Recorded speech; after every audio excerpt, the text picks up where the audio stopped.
at Wayfair.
Te dije adiós, llegaste tarde para despedirnos. Y si el destino apresurado quiso herirnos, yo descubrí una solución para el dolor. Hice la canción que me pedías cuando aún no te quería. Y prometiste enamorarme algún día. Mientras reías, el sol acarició mi corazón.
Thank you so much for your patience. Our apologies for our tardiness this evening, but we really were not having a party. So I will officially call the meeting to order. Roll call, please. Mr. Valencia, Present. Mr. Hollinshead, Here. Mr. Lara, Here. Ms. Cabral, Here. Mrs. Cordero. Here.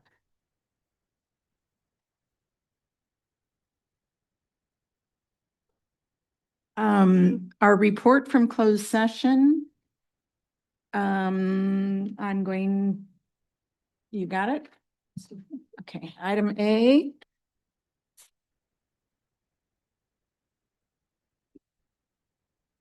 During closed session, formal action was taken, and it is recommended that the Board of Education accept the appointment of Jillian Schoenfeld, Elementary Assistant Principal for Liberty Elementary, The roll call vote was unanimous. Um,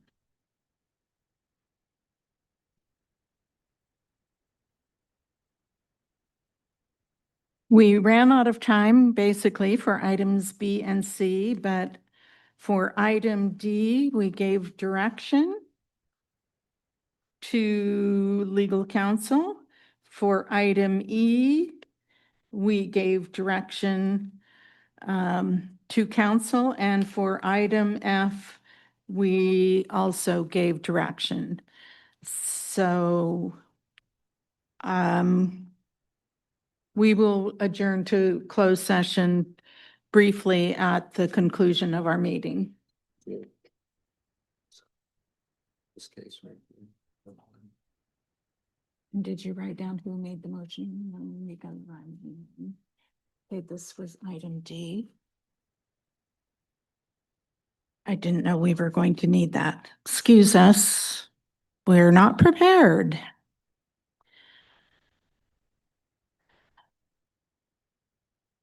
Okay, board members. We do need to report who made the motion and who seconded it for each of those items. And I did not write that down because I did not know that I would need it. So for the second action that, or item that we took up was item E, which was regarding existing litigation. And it had to do with the teacher tutor settlement.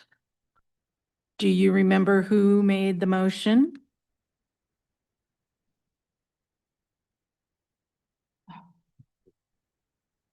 All right, thank you. All right, regarding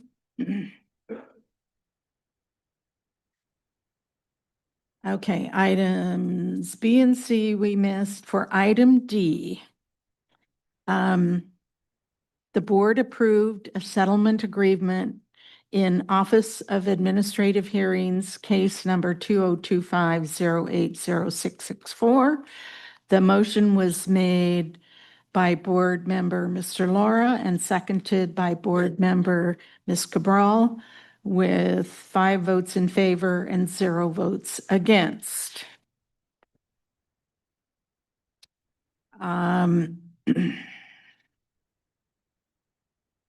For item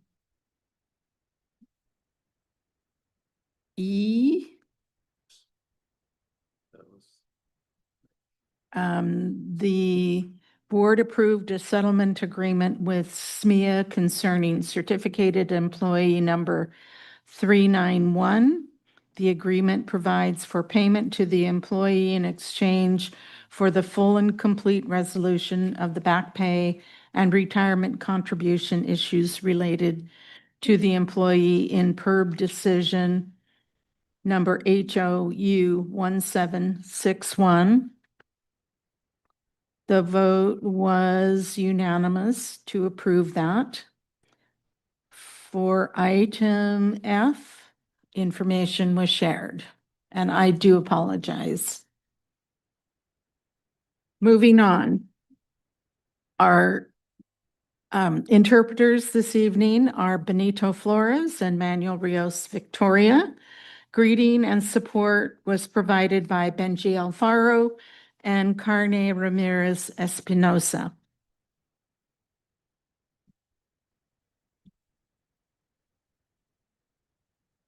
It is now time for us to stand for the Pledge of Allegiance. So please stand. Do we have somebody from Sanchez? Yeah. Yes. And then you governance you.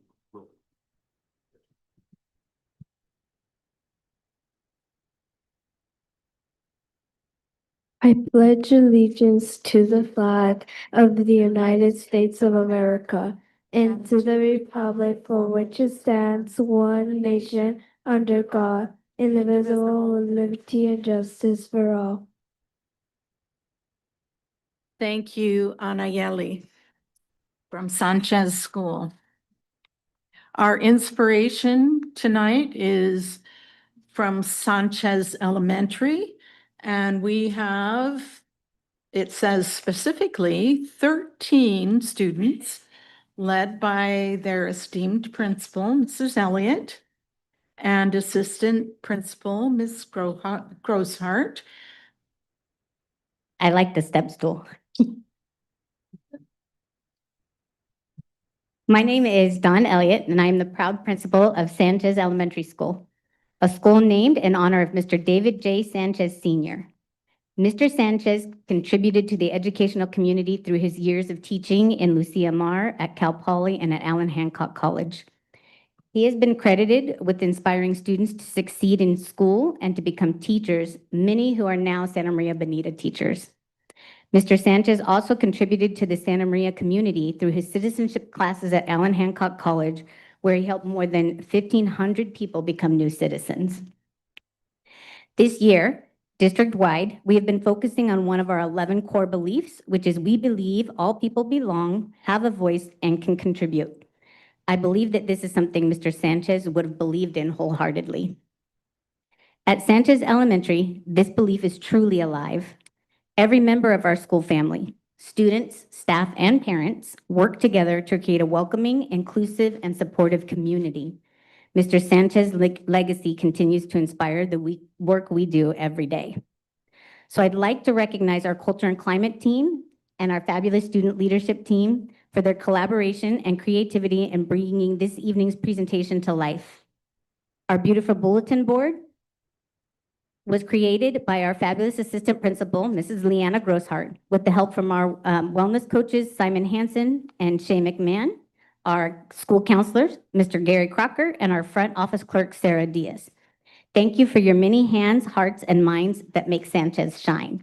If you have a chance, you're going to want to come and read these. Every student on campus filled out a hand, a heart, or a mind and how they contribute to the community, as well as all of our parent meetings. Every parent meeting we've had in the last month, we've had them do it too. And parents like to color, just so you know.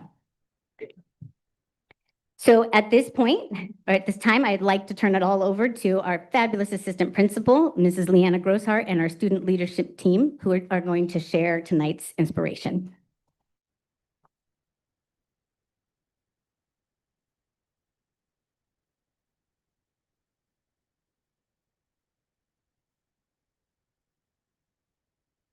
Apparently, they forgot they're on the leadership team.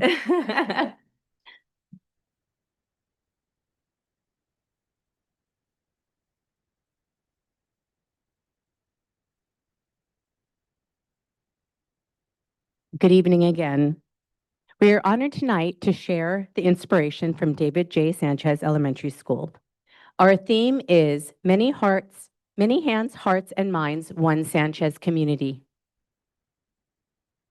As you know, as we talked about before, our district's core belief is that all people belong, have a voice, and can contribute. This belief comes to life every day, single day at Sanchez Elementary, and lies at the very heart of our school's culture. Tonight, we are proud to celebrate just a few of the many individuals who make a difference in our community, each contributing through their hands, hearts, and minds.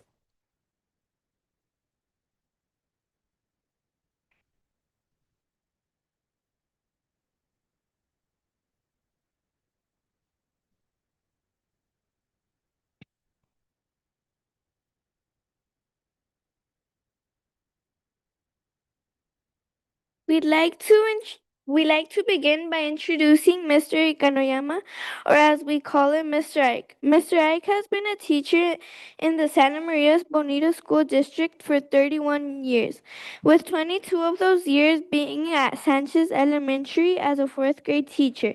He has served many generations of families with passion and dedication, helping students develop the skills they need to succeed in college, career, and life.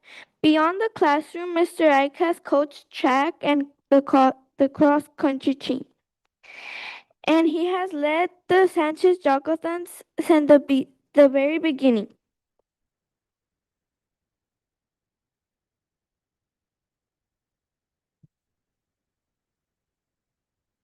Next, we'd like to recognize Miss Ophelia, one of our dedicated student supervision aides. She comes to work every day with a smile and positive attitude, making sure all students are safe, cared for, and supported. She's on her feet all day, supervising, helping, and watching over us with kindness and care. Her work ensures that Sanchez is always a safe and welcoming place for students.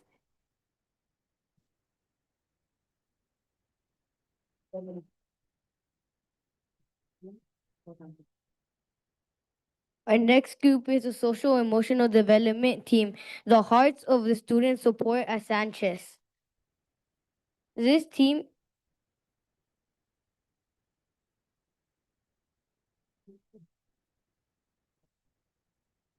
This team includes Mr. Crocker, our school's counselor, Mr. Simon and Miss Shea, our wellness coaches, and Miss Brannett, our site-based therapist. Mr. Crocker helps us learn up standards and teaches us skills and problem-solving strategies.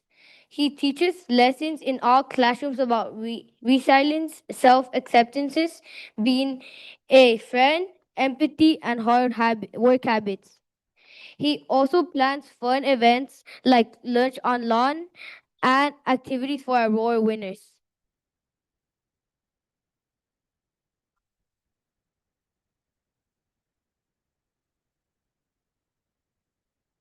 Miss Shea and Mr. Simon provide a safe space to go when students need support. They make recess more fun with games and kindness. Mrs. Barnett, new to Sanchez, is already making a difference by helping students grow emotionally and socially.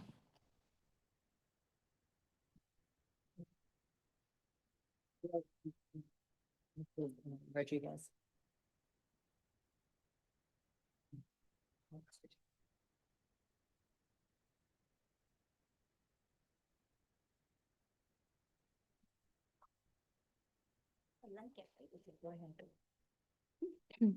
Our next honorees are three incredible parents who contribute in so many ways. Felicitas Delgado, Sagrario Perez, and Melanie Valentin. Miss Feli has been an active parent for many years, serving on Parent Club and School Site Council, and she helped launch our Science Camp program.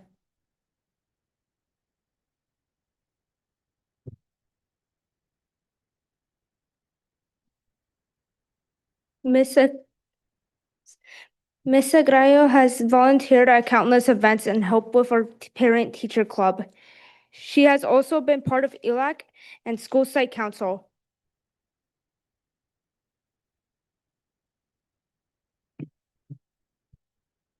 Miss Valentina, a former Sanchez student herself, currently serves both ELAC and School Site Council, using her voice to support and represent Sanchez families.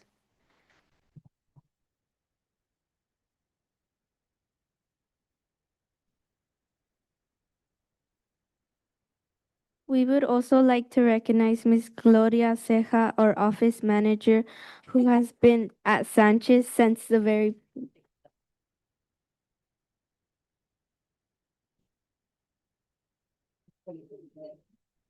Miss Ceja is the heart of our front office, always greeting families with warmth and making sure our school runs smoothly.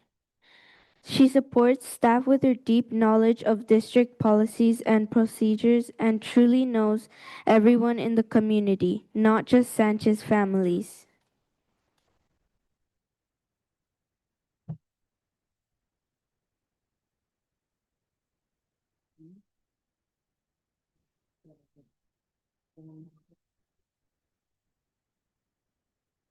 Next, we honor Ms. Rodriguez, our English language development coach, and Ms. Melonzon, our newcomer teacher. Ms. Rodriguez has dedicated many years to helping students master English and reclassify as English proficient students, opening doors to the education and opportunity.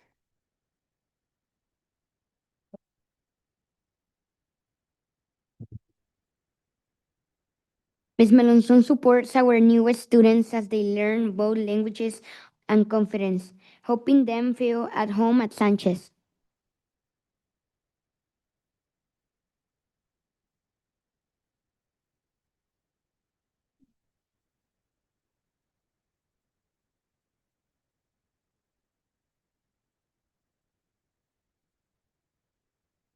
Our final honoree, Miss Weaver, helped extend the Sanchez legacy beyond our school walls. She proposed the idea of creating the Sanchez Elementary School Scholarship, awarded to a graduating high school senior who once attended Sanchez. Last year, our very first scholarship went to Valeria Barajas, a proud Sanchez graduate. Thanks to the generosity of Sanchez staff, this scholarship continues to support students in achieving their dreams.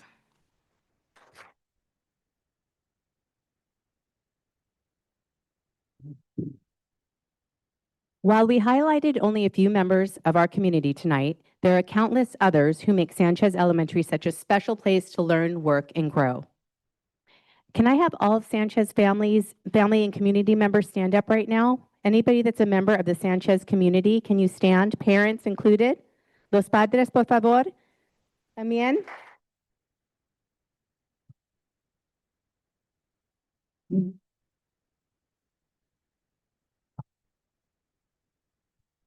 Our dedicated teachers and certificated staff continually refine their practice to provide engaging and equitable learning for every student. Our classified staff, including SSAs, BIAs, BSAs, office staff, our computer technician, librarian, custodians, and nursing team keep our schools safe, welcoming, and running smoothly. And finally, our student leaders, the future of Santa Maria, plan and run our assemblies, represent our students, and make us proud every day. Together, through the many hands, hearts, and minds of our community, we are one Sanchez. Thank you.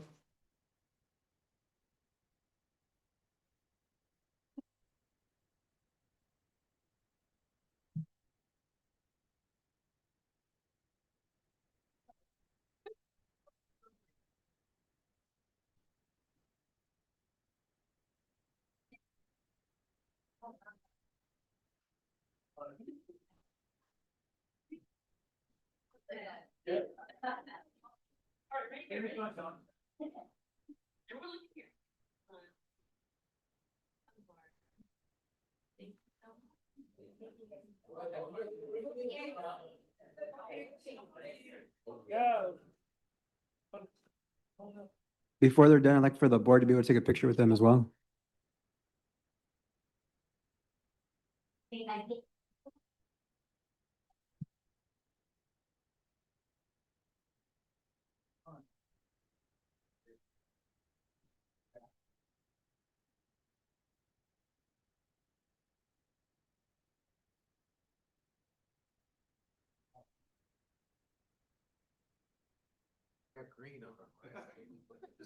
Yeah, I know it. I know it.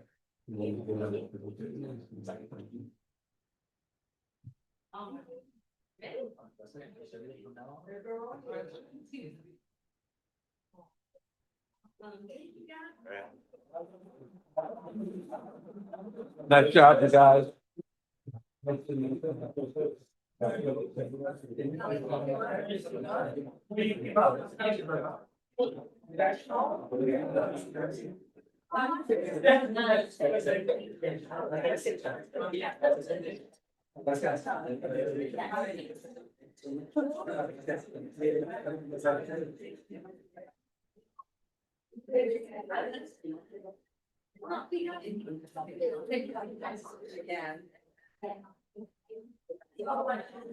I would like to take an opportunity before people feel the need to hurry home because it's so late, so dark, so early.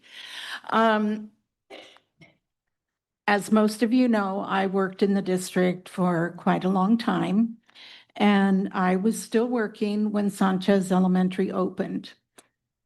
I was on the naming committee for it, and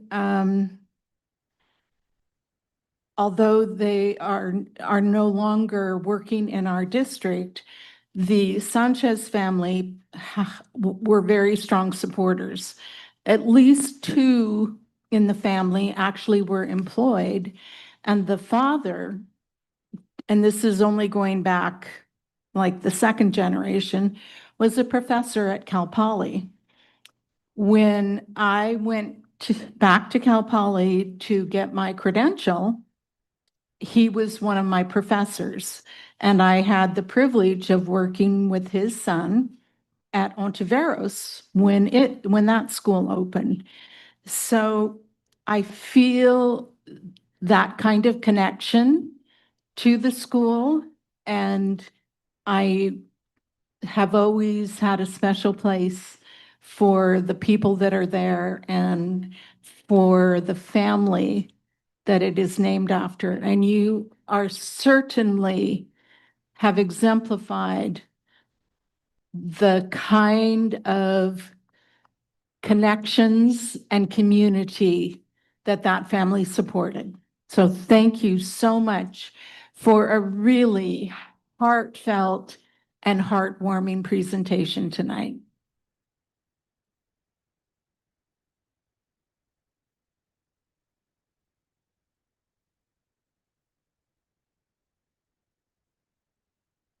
And moving on to another inspiring group, we have Ms. Danley here tonight with the first cohort or the first group of the district's leadership team. And I think I waited too long last year to assure them that they really do not have to be nervous. They just look straight ahead and look at me or somebody else, and we'll have a smile on our face to make you feel comfortable. Okay? We know how nerve-wracking has got to be. So, Ms. Stanley. Thank you so much. Good evening, Board of Education, Superintendent Dr. McDuffie, President Cordero, and Cabinet. This is my pride and joy these evenings that we get to bring our student leaders to present to you. This is our new group. So the first four, they volunteered to be the first ones to present at a board meeting this year. So I give them lots of kudos for stepping up and being brave. I also want to thank their parents for being here tonight, for supporting them and raising such amazing children that I can't wait to get to know better this year. So with that, I'm going to turn it over to our student leaders.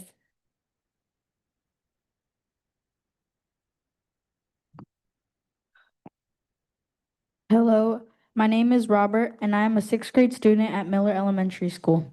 When I'm not in class, you can usually find me playing football with my friends. It's my favorite thing to do.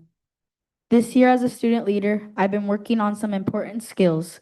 Skills like how to give good advice to my friends without sounding bossy, how to shake hands the right way when you meet someone new, and how to do well in interviews. I'm learning that these little things help you work better with others and get ready for the future. My big goal as a leader on campus is to make our school as a safer and kinder place for everyone. I want every single student to feel like they are belonging and are respected. Of course, I know it won't always be easy. The biggest challenge I think I will face is when people don't listen to each other. We all have different ideas and beliefs, which is cool, but sometimes it makes it hard to agree.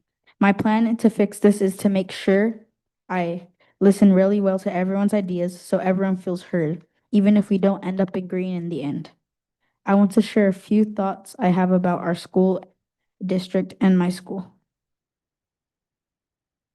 First, one thing we should change in the SMBSD is to offer more cool after-school clubs, like maybe a coding club or music club, or something else that helps us find new hobbies and passions.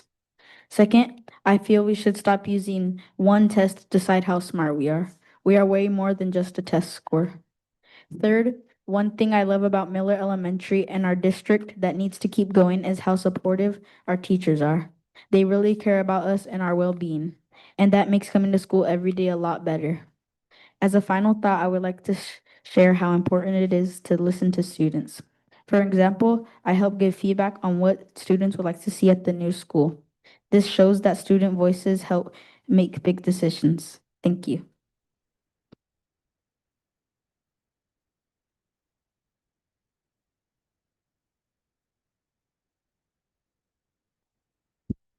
Hello, my name is Evelyn Ticeros. I represent Tommy Cruz. As I am an eighth grader. One thing you should know about me is that I like to play tennis and I like to multitask. I am working on how to be better at public speaking. Right now, right here.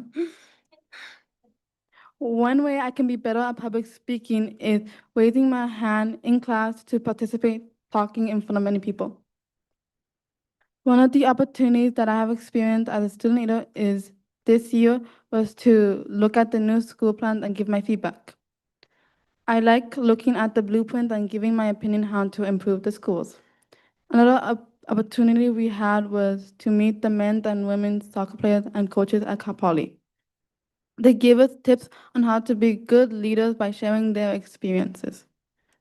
As a student leader, I see myself contributing to the community by improving the food in the school cafeterias.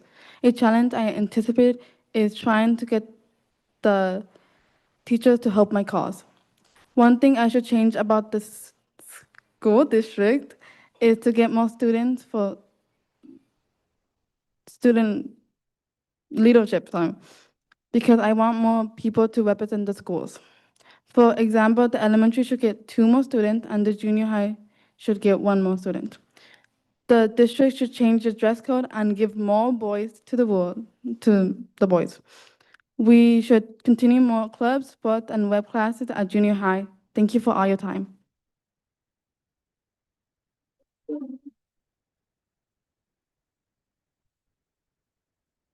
Good afternoon. My name is Anna Nieva Velez, and I am an eighth grader at AJH I am representing Arianas Junior High.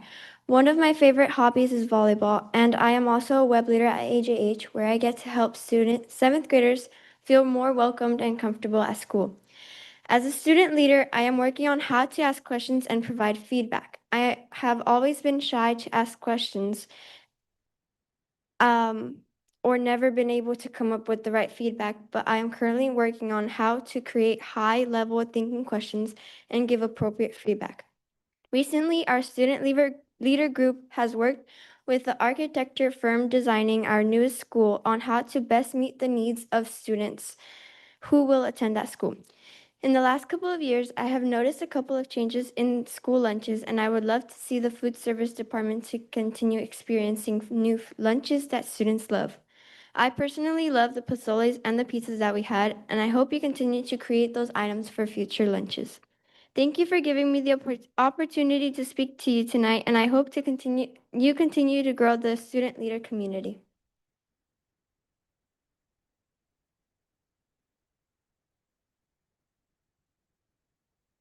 Good evening. My name is Daisy Alcaraz. I'm an eighth grader from Vesser Junior High. One unique thing about me is I am the student council president for my school, and I'm a 4.0 student. I really enjoy being in leadership. I have been in leadership for 3 years now, but I am still improving every day. And every meeting at the district helped me improve a new skill every time. One big skill for me that being a student leader has helped me improve immensely on is my public speaking. Because of that, I am now more comfortable to go out in school and ask for students' feedback and inputs about the school and activities that I get to help plan. The one thing that the district helped me on by improving this skill is by also taking my input and my opinions on things like the new skill that they're going to build. The architects for the new school showed us what they have designed for the new school, like the inside of the classrooms, the outside, and the structure. They talked to us about things that we liked and we didn't like about the design. They gave us things like floor plans, aerial shots, where we could circle, draw, and write on the paper about the things we said. We could to also talk to them about it in the whole class. I added things I heard from other students from my school saying that they wish were at Fesser and things they wanted to be better or removed. The architects also came around and talked to each table group about their discussions and took note about things that we were saying. That truly made me believe that they were serious about wanting our input. In closing, I want to thank my sixth grade teacher for suggesting me to join leadership. I also want to thank Mr. Voss and Ms. Schaefer for teaching me what a good leader is and what it looks like. Because of that, I really enjoy leadership and want to also continue in high school. Thank you for your time.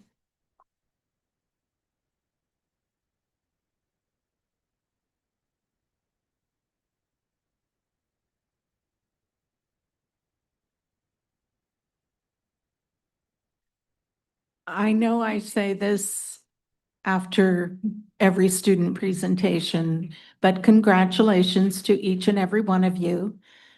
You did a wonderful job of preparing for this evening, and it helps me to have hope that we have young folks today who are preparing themselves to be the leaders that we need for our future. So thank you. Thank you, Ms. Stanley, for providing them the opportunities to grow in their leadership skills, along with the opportunities that many of our schools are providing for young students today. It is exceptionally important. As our community grows, we need to grow the community that will be our leaders tomorrow. So thank you very, very much.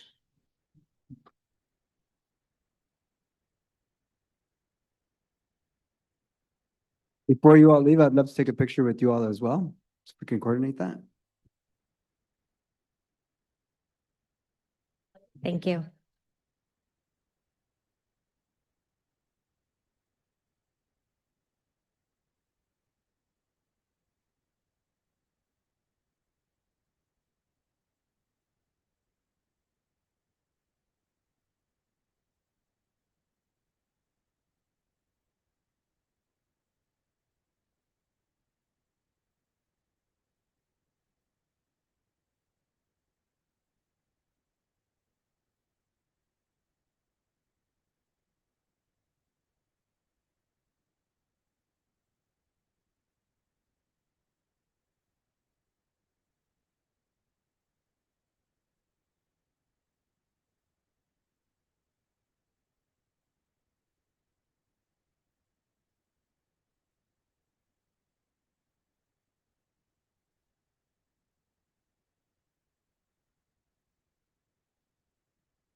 Thank you to all of our families and students that came out tonight. Now, everybody in the back, you can move forward.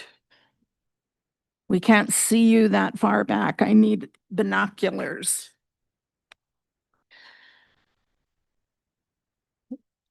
Item F, we have recognition. And let's see if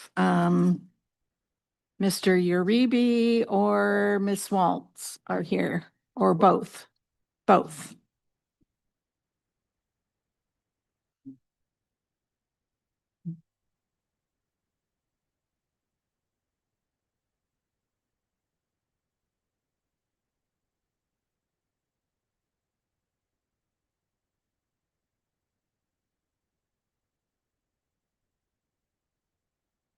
Gotta press on it.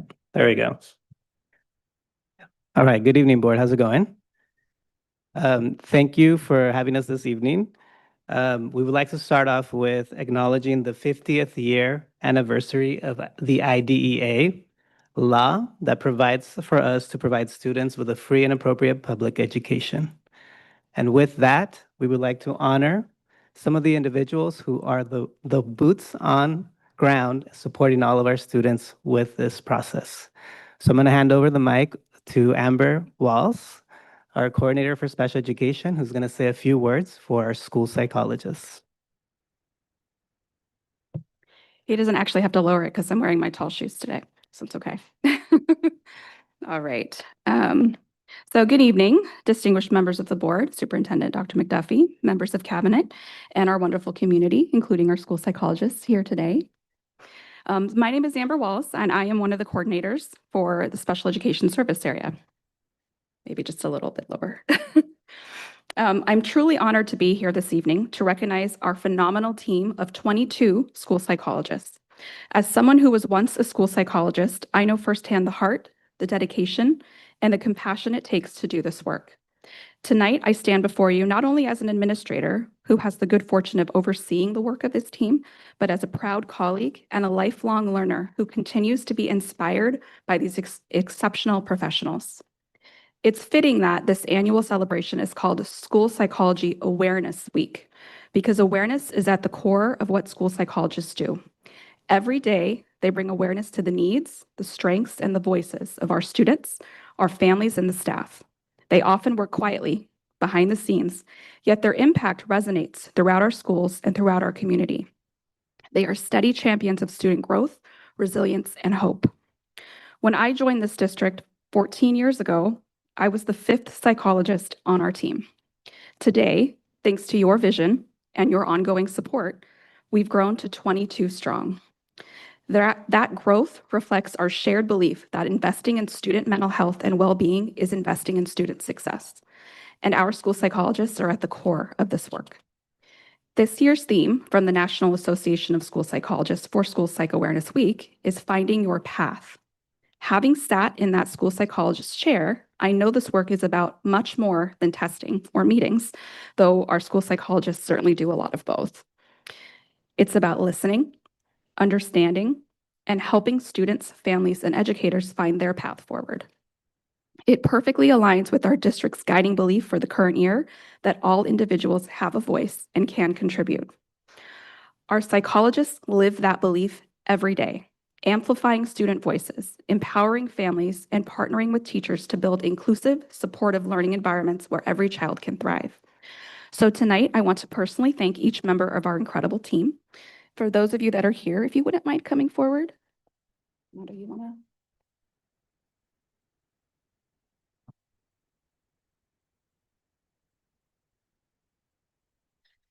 Thank you, Brenda and Sandra, Anna, Chantal, and Grace. And to our team members who are not here, Feliciano, Kim, Joel, Carla, James, Rob, Abe, Nancy, Miguel, Thomas, Emma, Kevin, Jody, Emma, Delilah, Esteban, Elisa, and Tina. Thank you for your compassion. Thank you for your professionalism. Thank you for your unwavering commitment to our students and our families and our community. We see you and we see the impact your work does every day. Thank you all.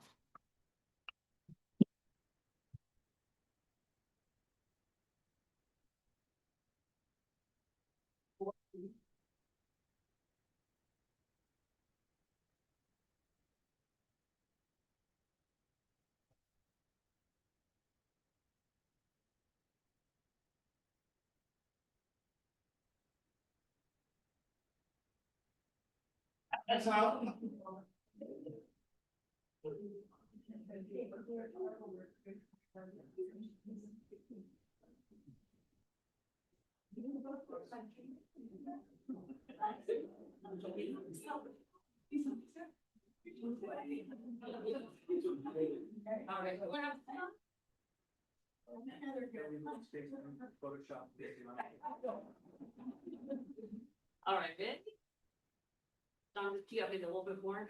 Okay, there we go.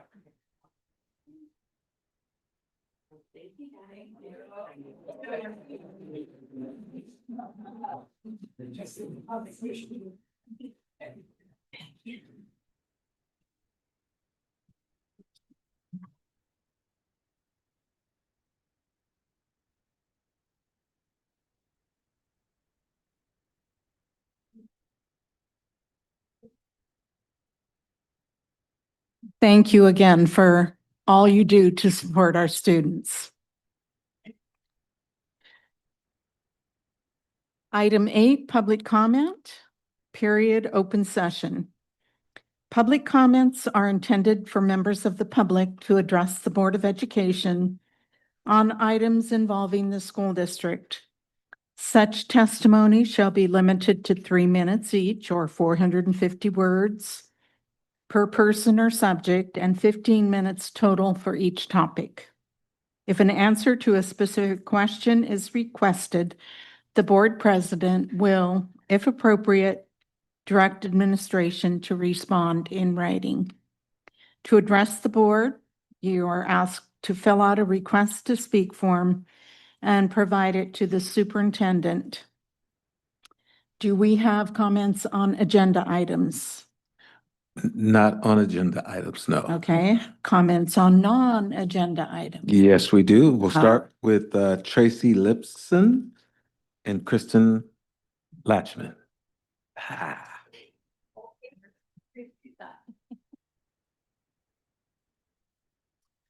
Good evening, Dr. McDuffie and school board members.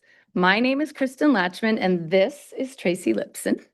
We are both second grade teachers at Ontiveros School. We have been teaching for over 30 years each. That's a total of 61 years combined. We call ourselves the Page Oneers.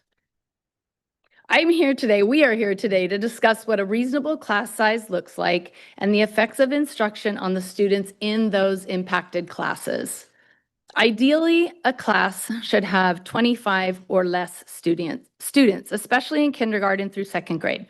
That is where foundational skills are built. Students deserve to have an increased opportunity to meet with the teacher, especially during their win time daily. For those of you that don't know what win time is, it stands for what I need. This is the time when students can meet with their teacher to get intensive direct instruction at their current language arts level for at least 25 minutes daily. This type of small group should be 4 to 5 students per group. With our class sizes at Ontiveros of over 30 students, we are currently serving 7 to 8 students in those intensive groups. This is not equitable for students compared to class sizes of 25 or less at other schools. Groups of this size don't even fit at our small group tables. We are having to do a portion of that time on the floor. We at Ontiveros need your help. We were promised that with our larger class sizes, that we would each have a BIA, a bilingual instructional assistant.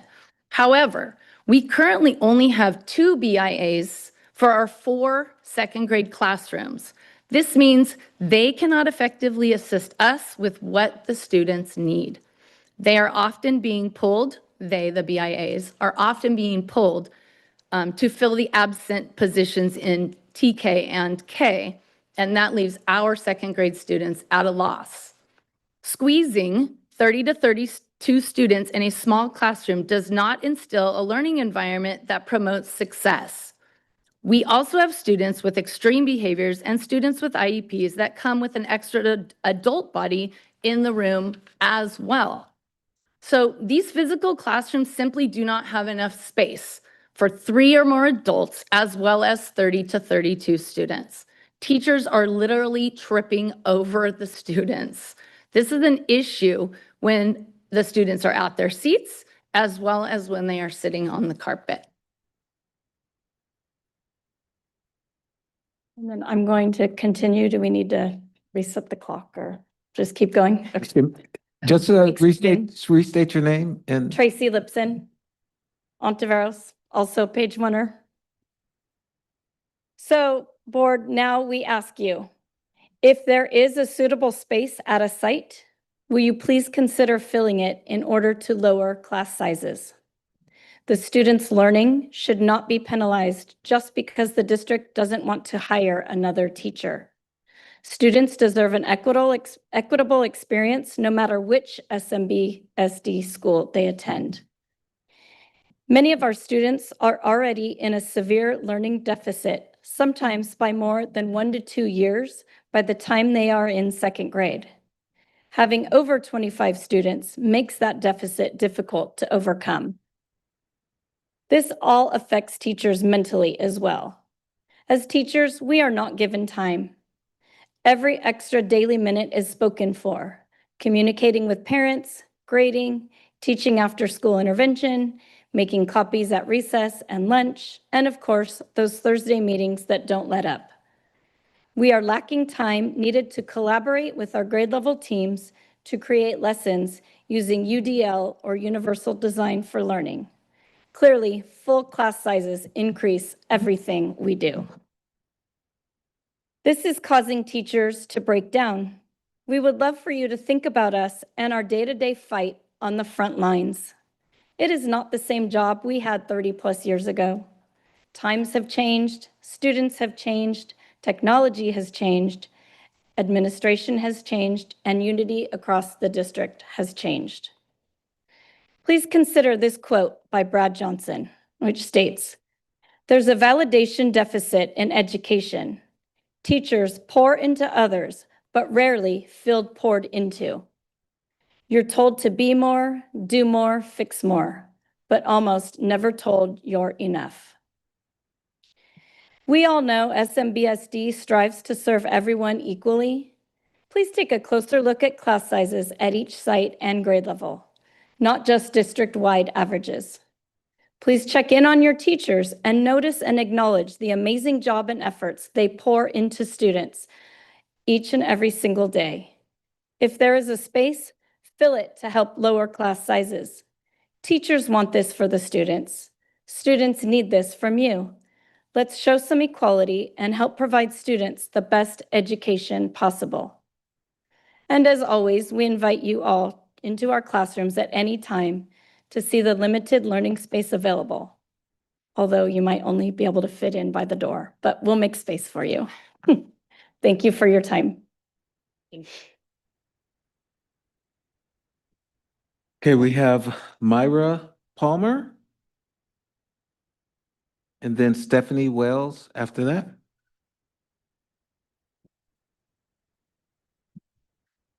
Good evening, members of the board and everyone present. Hello, my name is Myra Palmer. I've been an instructional assistant for SMBSD for the last 2 years, and prior to that, a supervision aide for another year. In that time, I've grown to see the unique struggles and challenges presented to our students with special needs. These can range from struggling with math, reading, writing, or other core subjects, as well as with their elective courses and fine motor skills required for different projects and assignments. The pacing of these classes has always been difficult for these students to keep up as well. Beyond pacing and general struggle these students deal with daily, we have now put upon them and their peers the expectations of inclusion. While it sounds appealing, wholesome, and like a step in the right direction, it slows down teachers in the classroom, does not allow for extra time to go over material and ensure that everyone is learning what they are supposed to be at the level they can understand it. There is no care or concern shown by this inclusion model to give these students an appropriate chance at real learning, rigorous, empowering, accelerated, and liberating.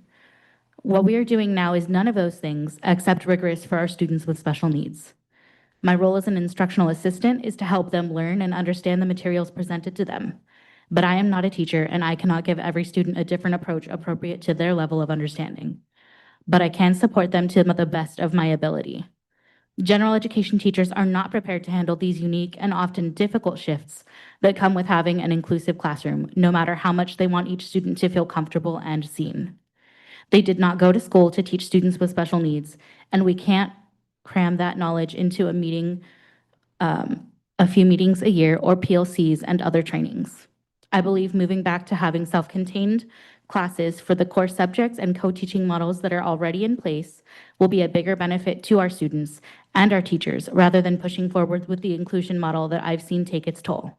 I've heard in general education students telling teachers that I work with, I know that those students are your favorite. I hear you tell them they get extra time on assignments or more help and etc. in relation to students with IEPs. Thank you so much for your time.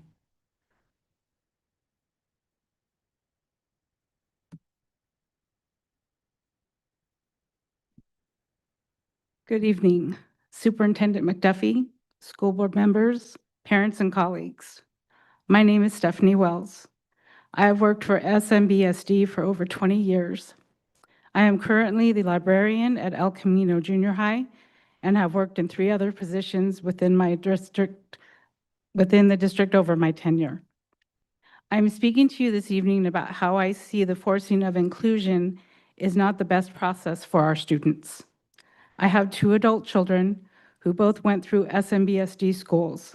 I am thankful for the wonderful teachers that my children had while attending Ontiveros, El Camino, and Tommy Kuntz. My son was a resource student from 2nd grade through junior high. He was able to overcome his low scores in reading through the help of his wonderful resource teachers, Ms. Laura, Mr. Weinberg, and Mrs. Cornejo.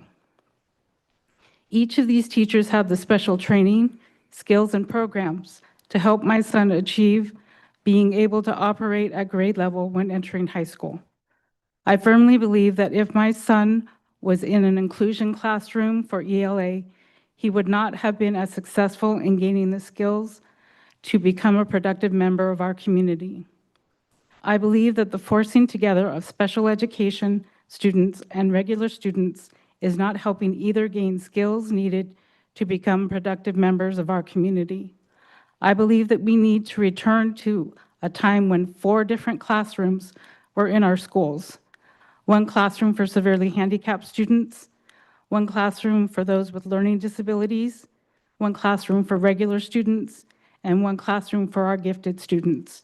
This was the model in place when I was growing up in school in Goleta. I know that our district is struggling with growth and trying to find enough teachers to fill all the classrooms. I believe that we can find a way where everyone will be able to learn in the best environment. If we are in the district that is committed to preparing successful citizens who are college and career ready, we need to remember that not every student will learn at grade level if they have an IEP or a 504 plan. We need to do better sooner than later. Thank you for your time and your consideration on this topic. Next, we have a phone recording from Kayla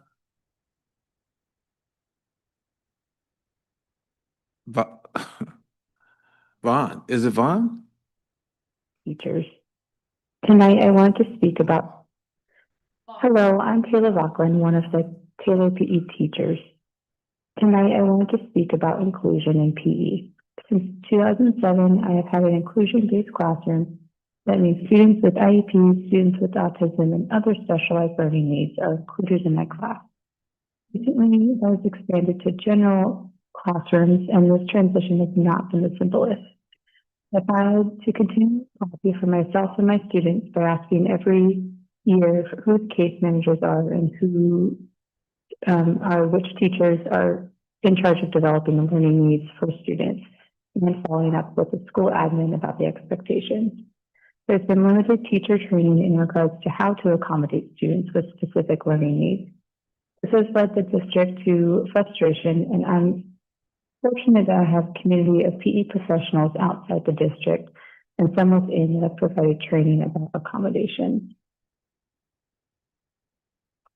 In 5th grade PE, we focus on accommodating individual differences and acknowledging the contributions of others.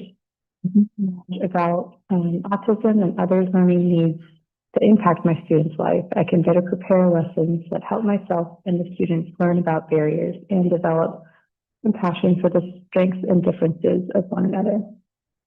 As a PE teacher, I appreciate the opportunity to learn more about the unique learning needs of our district and how to accommodate those differences in my subject and support students in doing the same. Thank you. Okay, finally, we have Amanda Cochran.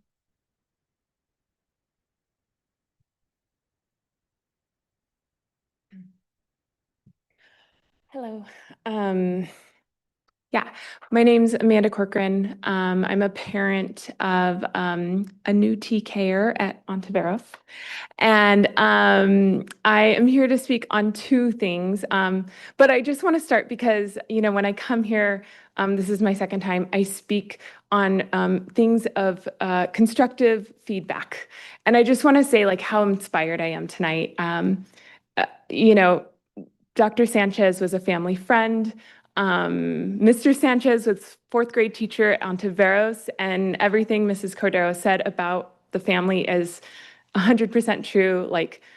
They deserve to be the name of the school district. Anyways, and what I wanted to talk about were two things. And I know I'm running out of time, but one is, I think what our second grade teachers brought up, which I had no clue they were going to be here tonight, but it really ties and it's really connected to what I have to talk about, and that is screen time in the classroom.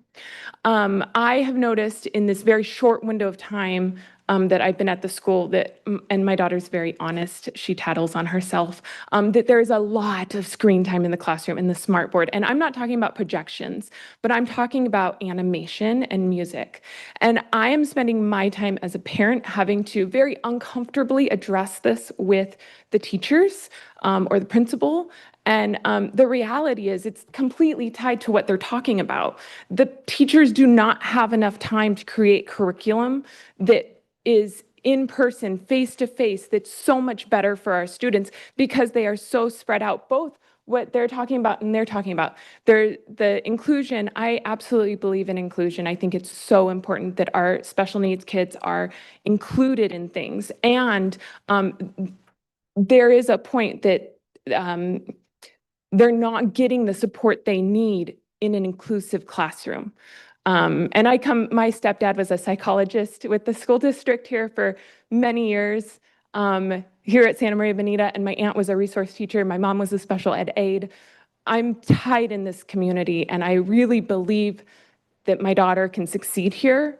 And I really hope you guys listen to what the students were saying today and the teachers are saying. The last thing that I came to talk about was also the dual language immersion program. And that I think is really critical, that program go back from being what it is now, right now is a boundary, but being a lottery system that all students in the district have equal access to. Not everyone's going to get in, and I understand that, but separate this is a problem. This is a school that has much more advantage than other schools because when students know two languages, their brains can code better, their brains can do art better, they become more successful adults. And we are limiting that to just the boundary. And that's not how the program was created or intended. And none of the teachers or principals or people who developed the program were consulted when it was switched from one program to the boundary, and neither were parents. And I know this is a partnership, and I just have to say, I do really love the school, and this is constructive feedback I'm giving back, but I could give just as much wonderful feedback about how great a year my daughter is having and how much she's learning, and how much I appreciate the staff at Ontiveros and the principal and her teacher. So thank you for your time. That's all the public comment we have. All right, moving on. We need to approve the agenda as presented. Is there a motion, please?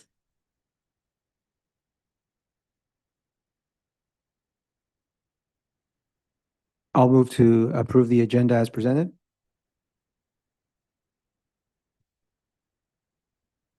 It has been moved by Mr. Valencia and seconded by Ms. Cabral to approve the agenda as presented. Roll call, please. Mr. Valencia. Aye.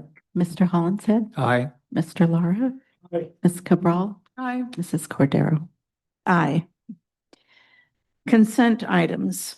Actions proposed for the consent agenda are consistent with adopted policies and approved practices of the district and are deemed routine in nature. They will be acted upon by roll call vote in one motion without discussion unless members of the board request an item's removal from the consent agenda, in which event it will be taken up in the order indicated on the main agenda. Is there a motion to approve the consent agenda as presented? I'll second. It has been moved by Mr. Hollinshead and seconded by Mr. Lara to approve the consent agenda as presented. Roll call. Mr. Valencia, Aye. Mr. Hollinshead, I too. Mr. Lara, Ms. Cabral, Aye. Mrs. Cordero. Aye. Item 11, action items. Our first item is to select a date for the annual governing board organizational meeting. Dr. McDuffie. Thank you, President Cordero. Education Code Sections 35143 and 72000 require the governing board of each school district to hold an annual organizational meeting within 15 days of the second Friday in December 2025. At that meeting, the board schedules next year's regular meetings, selects officers, and adopts board authorized signatures.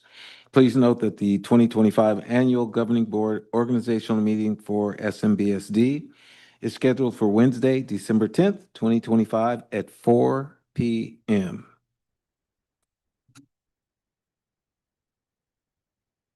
Vote. Yeah, I believe you do. Okay. We do need, Point of clarification, is there a reason the meeting starts at 4 p.m. as opposed to our traditional start time?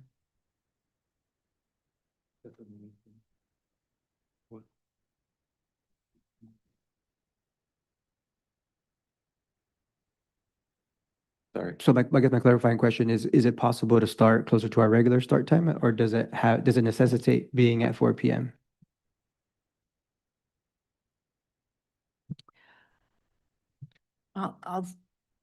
in the past, we have had an organizational meeting prior to the beginning of closed session. So I would, since it really only takes a few minutes, I think we could pretty easily move it to 4:30. I'm looking for would that help? Yeah, absolutely. Okay. Yeah, I think we can do that. 4:30. Okay, so we'll change that and then we need a motion. I'll make the recommendation that the Board of Education select the day and time for its annual organizational meeting as presented, with the additional change time of 4:30, And the date? December 10th, 2025. Okay, and a second? Okay, it is moved by Mr. Laura and seconded by Ms. Cabral to schedule our annual organizational meeting on Wednesday, December 10th, 2025 at 4:30 p.m. All those in favor? Aye. Any opposed? Motion carries. Item 11B, Resolution 25-07, Native American Heritage Month. Dr. McDuffie. Thank you, President Cordero. Native American Heritage Month is observed each November to recognize the significant impact of indigenous peoples on the history, culture, and achievements of the United States. The Santa Maria Bonita School District values diversity and inclusion and is committed to fostering respect and understanding of Native American heritage among students, staff, and the broader community. The attached resolution 25-07, Native American Heritage Month, is presented for the board's approval. And the resolution 25-07 reads, whereas the month of November is designated as Native American Heritage Month, a time to recognize and celebrate the rich history, culture, and contributions of Native American peoples. And whereas the Santa Maria Bonita School District honors the indigenous peoples of the land, including the Chumash, the original inhabitants of the region, and the values, diversity, inclusion, and cultural understanding. And whereas Native Americans, have made and continue to make significant contributions to the arts, science, education, government, and all areas of society. And whereas Native American Heritage Month provides an opportunity for schools to educate students about Native American history, culture, and contemporary issues, fostering respect and appreciation for all cultures. Now, therefore be it resolved that the governing board of the Santa Maria Bonita School District hereby proclaims November 2025 as Native American Heritage Month and encourages all schools within the district to engage in educational activities that honor and celebrate the heritage and contributions of Native Americans. I'll move to adopt Resolution 25-07, Native American Heritage Month. I'll second. It has been moved by Mr. Hollinshead and seconded by Mr. Laura to adopt Resolution 25-07, Native American Heritage Month. Roll call, please. Mr. Valencia? Aye. Mr. Hollinshead? Aye. Mr. Lara? Aye. Ms. Cabral? Aye. Mrs. Cordero? Aye. And I will note that resources and information have been provided to district staff. Item 11C, Resolution 25-08, approving the absences of board members from meetings of the Board of Education. Dr. McDuffie. Thank you, President Cordero. The attached resolution must be adopted in order to compensate board members for absences from board meetings to perform services outside the meeting for the district if the board member was ill or on jury duty, or the absence was due to a hardship deemed acceptable by the board. Is there a motion? I'll make the recommendation that the Board of Education adopt Resolution 25-08, approving the absence of board members from meetings of the Board of Education as presented. I'll second. It has been moved by Mr. Lara, seconded by Mr. Valencia to adopt Resolution 25-08, approving absences of board members. Roll call, please. Mr. Valencia? Aye. Mr. Hollinshead? Aye. Mr. Lara? Aye. Ms. Cabral? Mrs. Cordero? Aye. Item 25-09. President Cordero, this is the same resolution, 2509, has to be adopted in order to compensate board members for absences. Is there a motion? I'll motion that the Board of Education adopt Resolution 2509, approving the absences of board members from meetings of the Board of Education as presented. It has been moved by Mr. Valencia, seconded by Ms. Cabral, to adopt Resolution 25-09, approving the absences of board members from meetings. Mrs. Cordero, Roll. do we need to note that it's amended from its original form?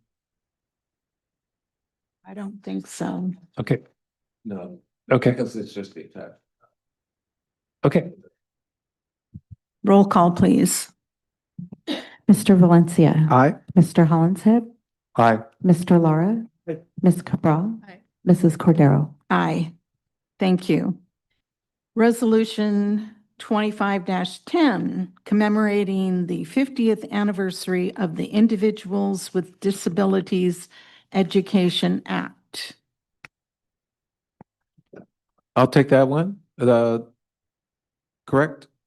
Yes. So this resolution, as Armando Uribe, Director of Special Ed, said earlier, recognizes the 50th anniversary of the Individuals with Disabilities Education Act, IDEA, landmark federal legislation that guarantees all children with disabilities the right to a free, appropriate public education in the least restrictive environment. Since its passage in 1975, IDEA has transformed public education by ensuring equitable access, individualized supports, and inclusive learning opportunities for millions of students nationwide.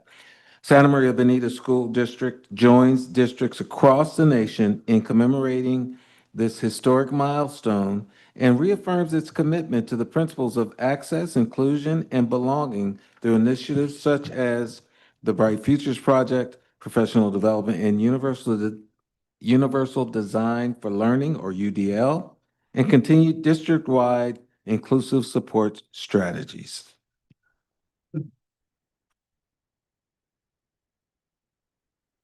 Is there a motion? I'll make the motion that the Board of Education adopt resolution number 25 10, commemoration of the 50th anniversary of the Individuals with Disabilities Education Act idea. I'll second. It has been moved by Mr. Valencia and seconded by Ms. Cabral to adopt resolution number 25-10, commemoration of the 50th anniversary of the Individuals with Disabilities Education Act. Roll call, please. Mr. Valencia. Aye. Mr. Hollinshead. Aye. Mr. Lara. Aye. Ms. Cabral. Aye. Mrs. Cordero. Aye. Item 11F, approval of contract with Hancock Park and DeLong Incorporated. Mr. Beecher. Minute and a half.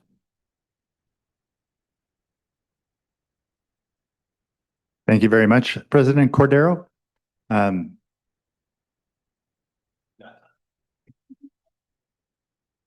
I can understand why people might want to limit how much time I spend up here, but I did not think it'd be that obvious. The contract I have to describe to the board tonight and request your approval is a contract for Hancock Park and DeLong, a partner that the district has had related to school facilities since probably 2013, 2014. As we got ready to pursue Measure K, we also needed to get certificates of participation debt in order to secure the property for Jimenez School and then secure matching funds for Jimenez School before our DSA approved plans expired. Mr. Hancock himself came down and spoke to the board about that opportunity, the tight timeline we had, and gave the board great advice. We've worked with them on and off since that time on specialized eligibility calculations that for a long time, Mike Grogan and myself, we did on our own, but it became too technical, and there are exceptions that are just impossible for folks who work in school districts to know.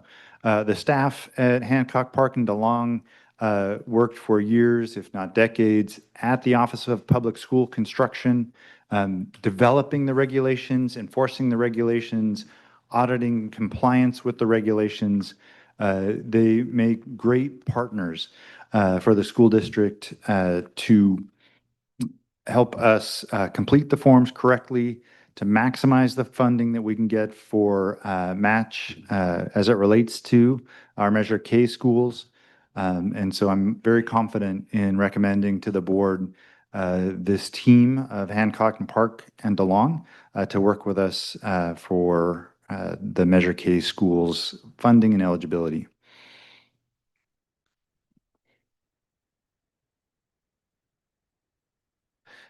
So Matt, I mean, there's, I guess, two questions.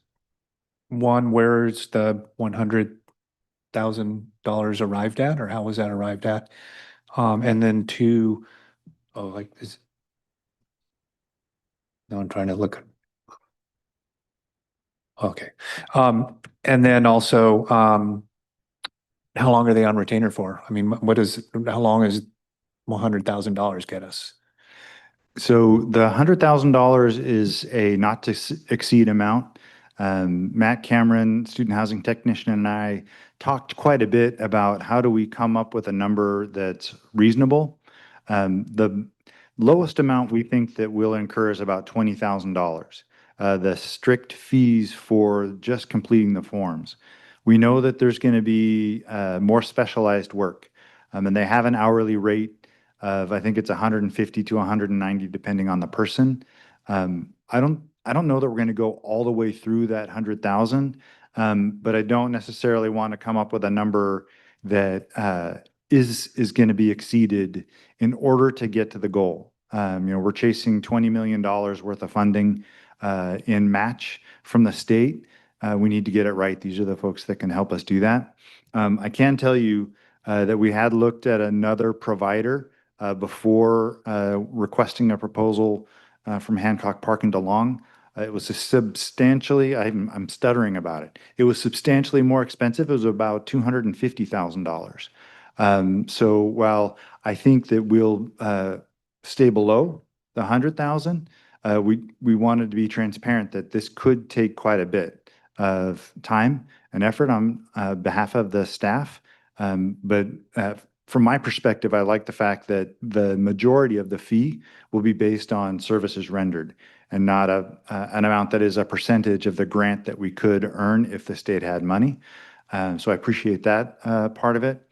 And so I can give you that as our answer to the question. So basically, until we've exhausted the amount of time we need to try and match funds and do all that to secure funding for the actual build. Correct. And, from time to time, they need to meet with OPSC staff. That's happened in the past. Chris DeLong and I were on a conference call with OPSC staff to walk through the exceptions we were requesting. And to the point that Chris had to grab an email he'd gotten from another OPSC staff member agreeing with his position because the people we were talking to weren't necessarily agreeing. So he had the experience to tap on exceptions that he'd been able to take advantage of in the past to convince staff to, again, continue to allow for those exceptions in the application of those exceptions. It's also possible that they go to hearing with the state allocation board. And so we're again casting a wide net with this estimate to make sure that we don't give the board the wrong impression that it will be only the $20,000 fee that we know for sure we're going to incur. Thank you. I would simply add to that this is an opportunity for, and part of what they do is help us to find places where we may be able to get additional money to support the building of our new schools. Absolutely. Okay. I think that simplifies it.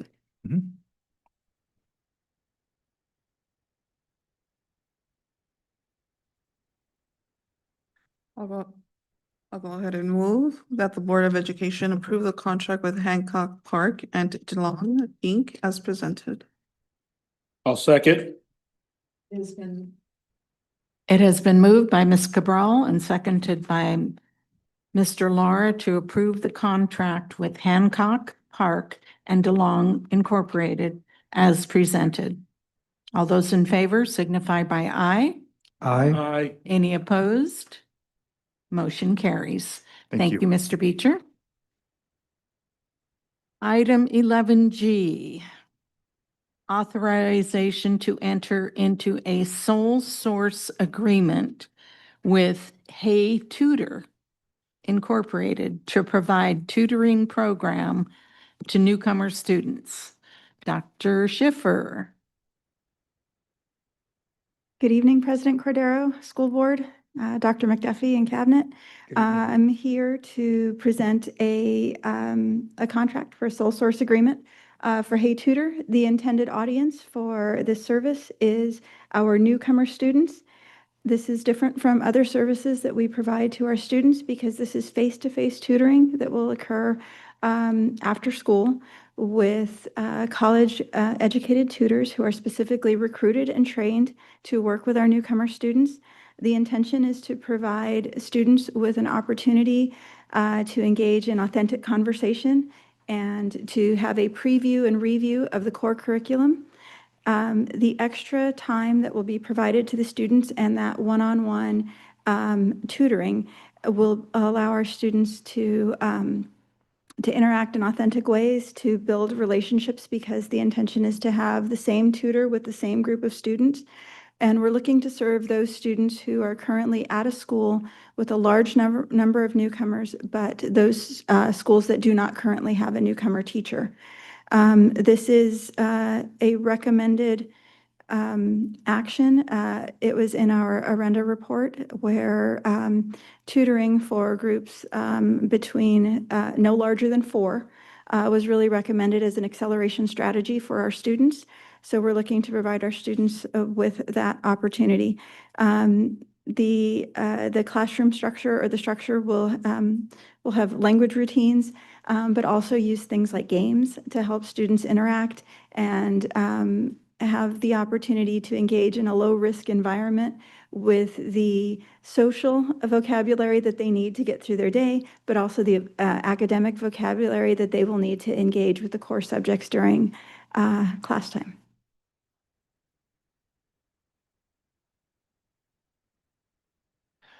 So in reading through this prior to, my main question kind of came about as to the connectedness to the classroom teachers, and how the tutors, especially if it's after school, how that connectedness or tie-in is, I don't know how it happens. They know, say, where the students are in the school year, what part of the curriculum are at, or if any of that is necessary, or more importantly, the teacher then is getting any kind of feedback from the tutors as well. So how does that interface go? So the way that will happen is through our multilingual services staff. So we have a multilingual TOSA who will be working with teachers and with the tutors, and also our multilingual coordinator. We'll be looking, our students will have small assessments to let us know kind of what that progress is, but we'll have regular communication with the teachers so that they'll know which students are enrolled and then how their students are doing. But then we'll also have that opportunity to engage with the teachers so that we can make sure that we're providing the right curriculum in terms of like what they're previewing and reviewing. So we want to know where the teachers are. And then we'll make sure that our tutors are aware of that as well. So a lot of communication will happen. Yeah, well, I mean, the thing you always think of is when somebody finds an aha moment with the kid, right? So you want the teachers to kind of be in the loop. So I just wasn't sure when I saw that. Absolutely. And the size of the groups will really give us the opportunity to have kind of those aha moments. So our students are seen, and they have the chance to engage not only with other newcomers in a social way, but also with a teacher who is, or a tutor who is intended, and really focused on what they're doing. So we're hopeful for what this will mean for our newcomers. Okay, I have a few questions. Will every elementary site have access to the Hey Tutor program for their newcomers? So right now, we have 4 elementary school sites with newcomer teachers. So those sites were not considered. We will be piloting this with our 4 other sites who have high numbers of newcomers, and that would be Alvin, Adam, Oakley, and possibly Fairlawn. Adam, Alvin, Oakley, and Fairlawn. Yes. And what do we know about Hey Tutor? From what we've seen and what the information that they've shared with us, students who have access to their small group tutoring have made large gains in their ELA and their math scores.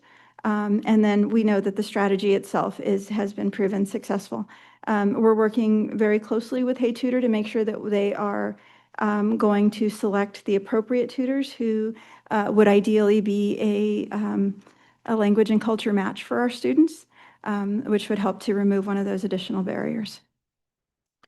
Because it does say in the descriptor here that they are college educated people. Yes, so they have had some college, some have associate's degrees, some have bachelor's degrees. And do we have any information about how successful this program has been elsewhere? Yes, so there's lots of information about that on their website, and I'd be happy to provide that to you in the form of a board update, if that would be. I would acceptable. appreciate that. Thank you. Yeah. Ms. Cabral? How is this going to be available to all the students, and or will there be a few selected in these 4 schools, or will they be selected? So Because it's an after-school program, correct? Yes, Okay. yes. We will be inviting our newcomers because the funding that we're using is specifically for newcomers, and that's how we're designing this support. And so we would reach out to the to invite the newcomers who are specifically at those sites with large numbers of newcomers. And so we're looking to see how it will work, and hoping to be able to, if it's as successful as we hope it will be, to expand that to other groups of newcomers. Did she say? And then Dr. Castillo-Schiffer, are there any other providers of these type of services so that we can compare kind of costs, or how did we land at this amount? So we haven't found any who could meet the need, who would have such highly qualified tutors, and then any others who would be willing to hire and train within the time frame that we're asking for. But also this differs significantly because these folks will be in person, so it will be a face-to-face service, and we all know that face-to-face is really the gold standard, especially for our students who really need to make those social connections like our newcomers. Thank you. Is this an everyday after-school program? Or It will be 3 days a week. 3 days a week? Yes. And for how long are the sessions? It will be 2 one-hour sessions is what we're looking at. Okay.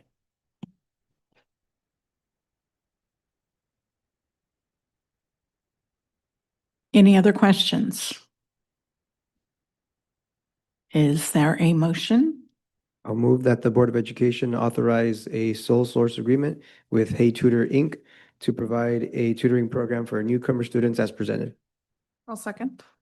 It has been moved by Mr. Valencia and seconded by Ms. Cabral to authorize a sole source agreement with Hey Tutor Inc.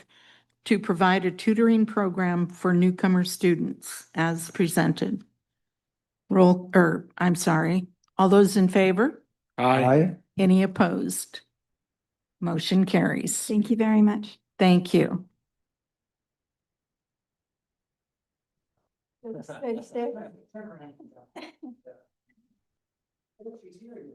Item 11, which is under discussion. Item 11A, dual language immersion expansion update. Dr. Schiffer and Dr. Robles. Yeah, so I have a partner here for this one. Board President and Cabinet, all of those here. I've already introduced myself, so I won't make you suffer through that again. I'm here tonight to give you an update on our dual language program. We do want to start with a bit of good news because that's always a great place to start.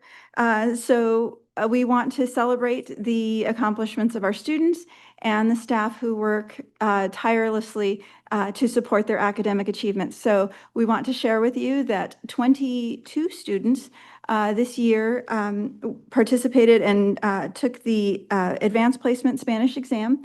21 of the students passed with a score of 3 or higher, and we actually had a few 5s in there. 3 5s. Which is pretty exciting and very impressive for students who are in the 8th grade. We want to congratulate Cindy Echevarria and Sandra Ramos Manzano for preparing the students for the exam. We also want to thank Principal Herrera and the entire DLI team, and we have a beautiful picture of them up there, because they have been the key players in supporting this endeavor for our students. We are always trying to do better and striving to do more, and so plans for the AP exam for this school year are already underway. We have 27 students signed up to participate in the exam, and we also want to thank Ms. Victoria Lopez from the Santa Maria Joint Union High School District who helped us with getting our students signed up for the exam. So we look forward to great and wonderful things and to continue to expand that so that more of our students will be able to take and pass that exam. And I do want to introduce to you Dr. De Robles. She will be sharing with you more about the work that's been done this year, and it's been a lot of work in such a small amount of time.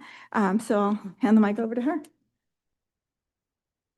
Good evening. Buenas tardes a todos. Buenas tardes. Good evening, President Cordero, board members, Superintendent Dr. McDuffie. Happy to see all of you and cabinet members. So I started here in August. So 4 months. So I'm happy and thrilled and honored to serve as your dual language immersion program specialist.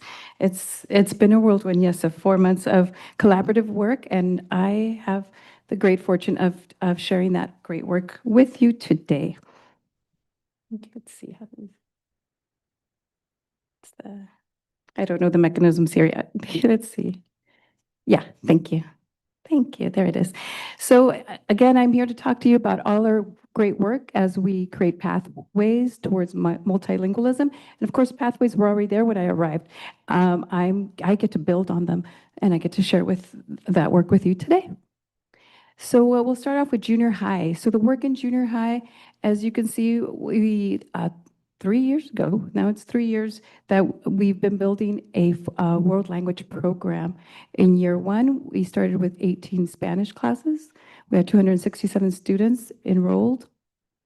Year two, 16 Spanish classes and 170 students in 8th grade, that all working towards a pathway to the seal of biliteracy. This year, again, is 16 Spanish classes and 232 students, an increase from last year of 8th graders working towards that pathway to the seal of biliteracy. And the great work here is that our Spanish teachers work collaboratively with their high school peers and colleagues to ensure that our students are receiving a comparable instruction and program to the programs at high school. So what does that do? What it does, it does prepare and position our students participating in these Spanish classes, be they native speakers or new to the language, to enter into high school prepared to take higher advanced classes, including AP courses. So we want to continue to build on that. So excited about the work being done there. And yes, because we do want to expand opportunities and access for students to have opportunities to learn Spanish. We're piloting a program, an after-school program called Alas y Raíces, alas meaning wings, raíces roots. And the pilot will occur at Oakley Elementary, and it's intended for second through fourth graders, 6 weeks, 1 hour with a bilingual authorized teacher delivering the instruction. The program goals are that we help build foundational literacy skills to strengthen language proficiency for our heritage language speakers, and also for students that might want to have that opportunity, and also to deepen their students' cultural understanding. And the exciting part about this program also is that it was designed in conjunction with the collaboration of our Spanish teachers, integrating a program, a supplemental program we already use, which is the Hegeri Phonemic Awareness language program. So you see a collaboration of the two to ensure that it's a rich program that is authentic to serve the needs of our students. And after this pilot, I really look forward to bringing it to more schools. And so now I get to talk about, we're going to move into talking specifically about dual language immersion program. So upon my arrival, I'm so excited to learn that at Jimenez School, now that the program started in 2015, that this is the second year of full implementation, that all our TK students and our kinder students are in the DLI program. So you see the numbers there. We have 93, we're at capacity, TK students, and 128 students in kinder entering the dual language immersion program. So it'll take a few years, but then those kinders next year will be in first grade, and then we will continue to till we arrive at a full program. And so my goal, and I want to be just very clear about this, is that my goal in serving in this role is to work towards an exemplary DLI program that we can expand. And how do we arrive there? So I want to talk to you about the 4 key activities that we've been collaborating on towards that endeavor. And when I say we, it is with Dr. Castillo, with also with our principal, Directora Herrera, and with we have a DLI TOSA, Lupe Lawson, who's very bright, and teachers at Jimenez.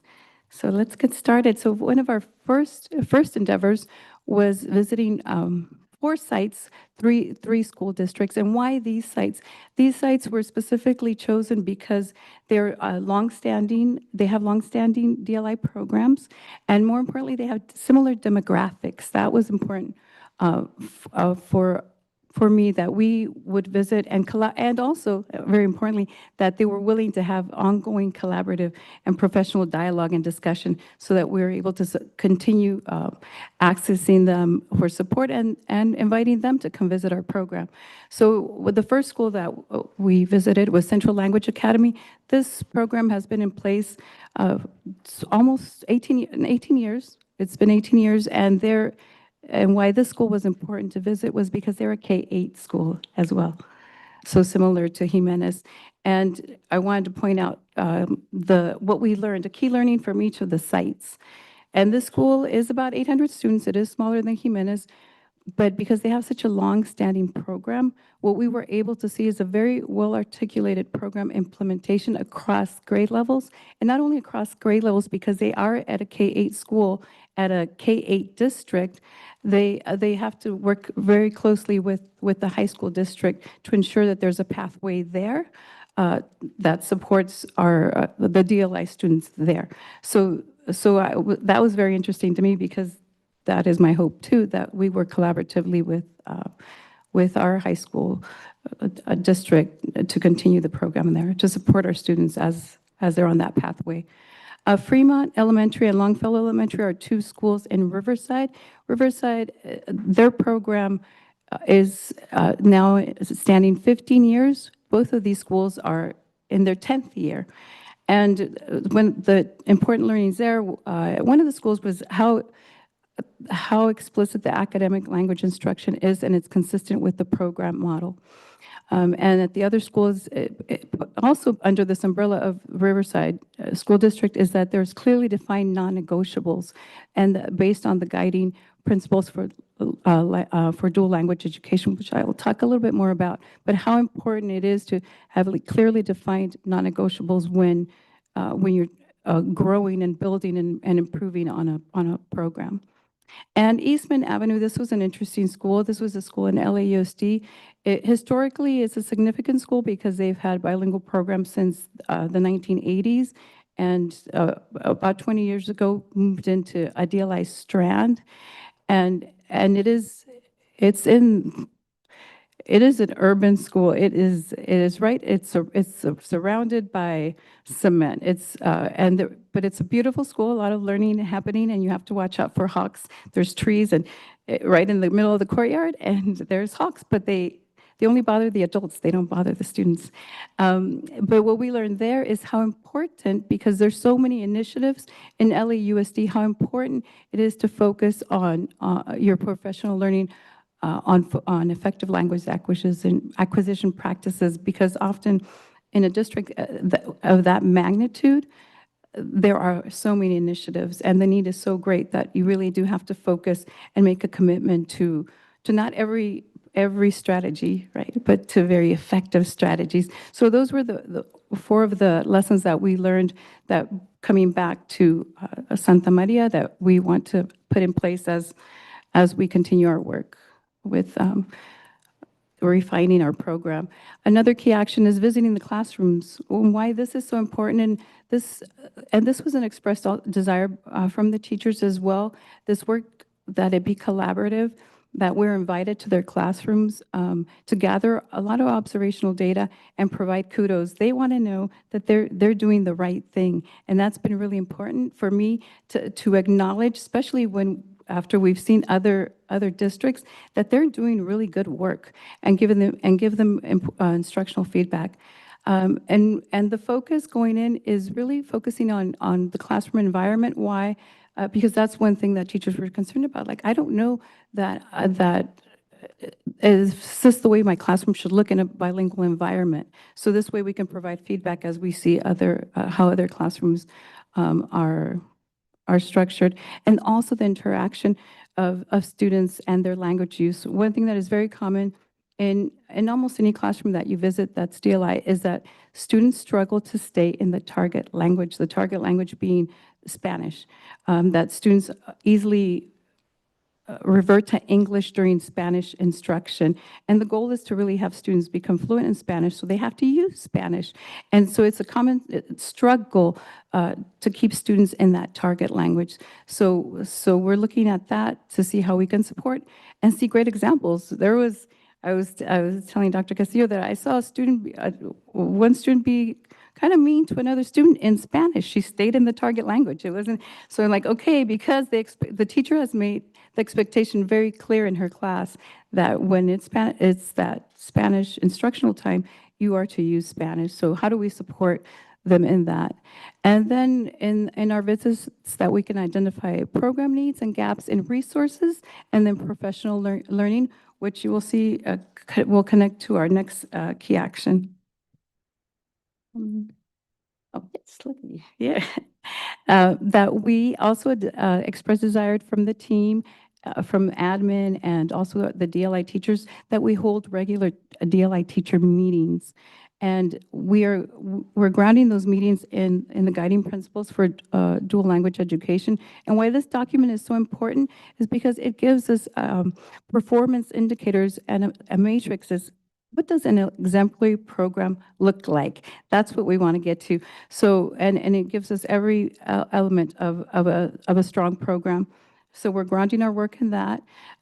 We're focusing, our focus for our learning is based on our observational data, what we're seeing, the data that we'll be collecting, achievement data, and really research-based professional learning, which the CD has been wonderful in creating these documents that really connect research to practice.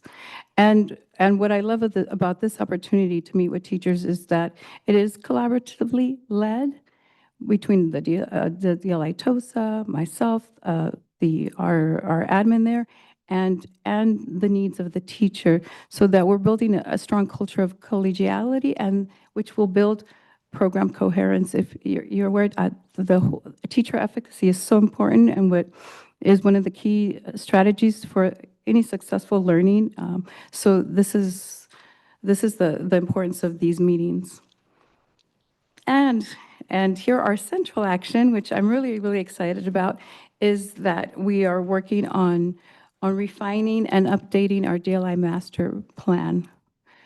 This has been in the works. I did walk into a draft. There was already a draft, and from its initial inception of the DLI master plan, there has always been the voice of parents, educators, the community, and I want to ensure that continues in this new iteration.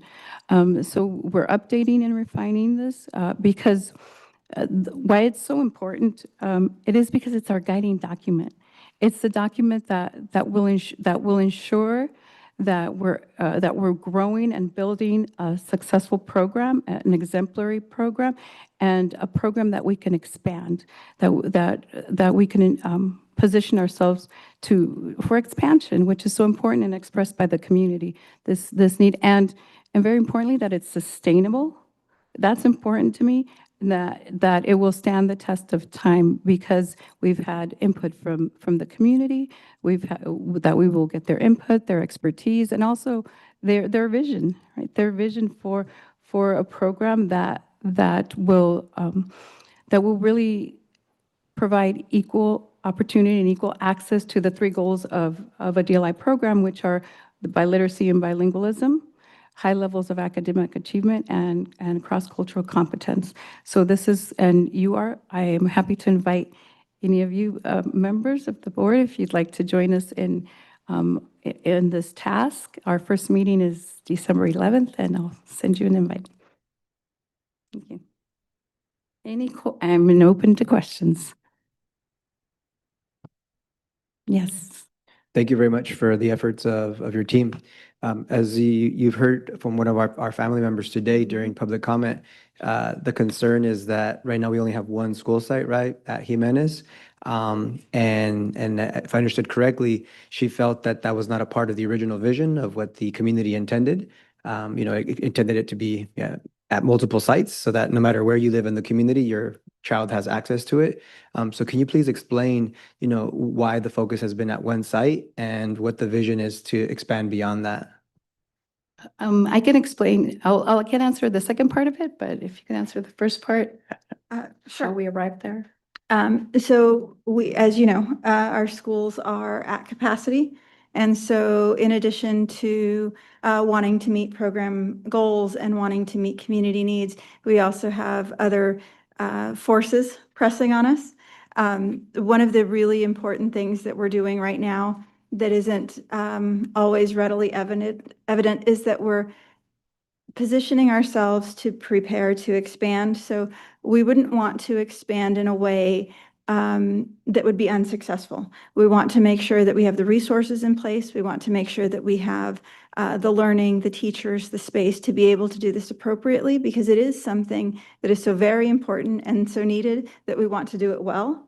And right now, as Dr. DeRobles shared, we're building that model to be able to replicate it. And we have really worked to try and build and expand while still addressing the other pressures that are on us as a school and a school district. Yes, and one thing, so part of it is that that's why the plan is so important, that in the plan, it delineates a strong program and a coherent program from TK through 8th grade. And so we have to look at where are our bilingual authorized teachers, for example. I'm excited to tell you that we have, and if I exclude our Jimenez teachers, we have 75 bilingual authorized teachers. And as I understand, also coming up the ranks that will graduate is 15 more bilingual authorized teachers that will come through our teacher residency. So that positions us to be able to staff, because that's some of the constraints, right? That we're able to staff, that if a new school opens a strand, that they have a clear guiding documents, a clear policy. And what we find when we're growing any program is then the needs or concerns come up that we hadn't necessarily considered, that we want to consider ahead of time. For example, how do we serve students with IEPs well? How do we how do we provide intervention programs? Those have to be in place as we make this plan to expand. That is my vision and my hope that we are able to do that, to provide opportunity for more students in Santa Maria to have the opportunity for bilingualism. And as a follow-up question, I know that that could take some time, right, to expand in a well-thought-out way. So one of the things that the parent mentioned today was now that there's a boundary, right, where you have to live within the boundary of Jimenez to be able to attend there. I think one of her recommendations was to go back to the way it was before, right? It was like a lottery system. Can you please share with us if that's a possibility or not in the meantime? Can I answer a little bit of that? And in my experience, that has to be written into the plan as well. That you, and it can be done different ways, but that you do plan for a lottery, so but it would need to be part of the plan. That as the team, we determine how that will take place. The lottery, how many students from the school. And then there's other constraints, or language allocation, that ideally the makeup, the composition of your class is 50% English learners, 50% coming in as Spanish learners, right? Students that will be learning Spanish that are maybe only English only. That's the more common model, but to really support our students, the makeup of the demographics might be more like 30, 30, 30, 30, 30 is 30% Spanish speakers, 30% bilingual speakers, which may speak English and Spanish already coming in, and then 30% English only. So you'd have to take that into consideration also when you're creating a lottery, that you allow, if the community is more 30-30, that you allow a space for each of those categories. If it's 50-50, then it's less categories, but you have to take a lot of things into consideration when you're creating a process for the lottery as well. And the lottery is still in our master plan right now. We are adhering to board policy, which says we must offer enrollment to those students who reside within the district. So we're following board policy, and we're also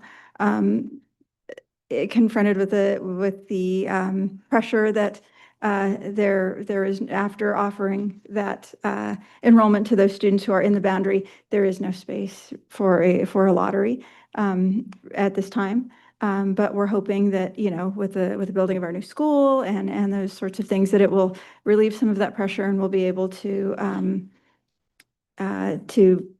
meet some of the requests of those in the community. Thank you. That sort of leads into one of my concerns regarding the design of our DLI classrooms. I know that originally, when we made the decision to open Jimenez as a DLI school site with 2 classrooms per grade level as they progress through the grades, that the composition was to be the 30-30-30 model, essentially. Now that we have 2 cohorts that have started strictly based on the attendance area, is there a model in place? And what about our students that speak mixed echo? We have a third language kind of mixed in there. And as I think, we are all aware, the majority of our students come to school speaking Spanish. So where and how will we adapt to be able to have enough English models to make a DLI program successful?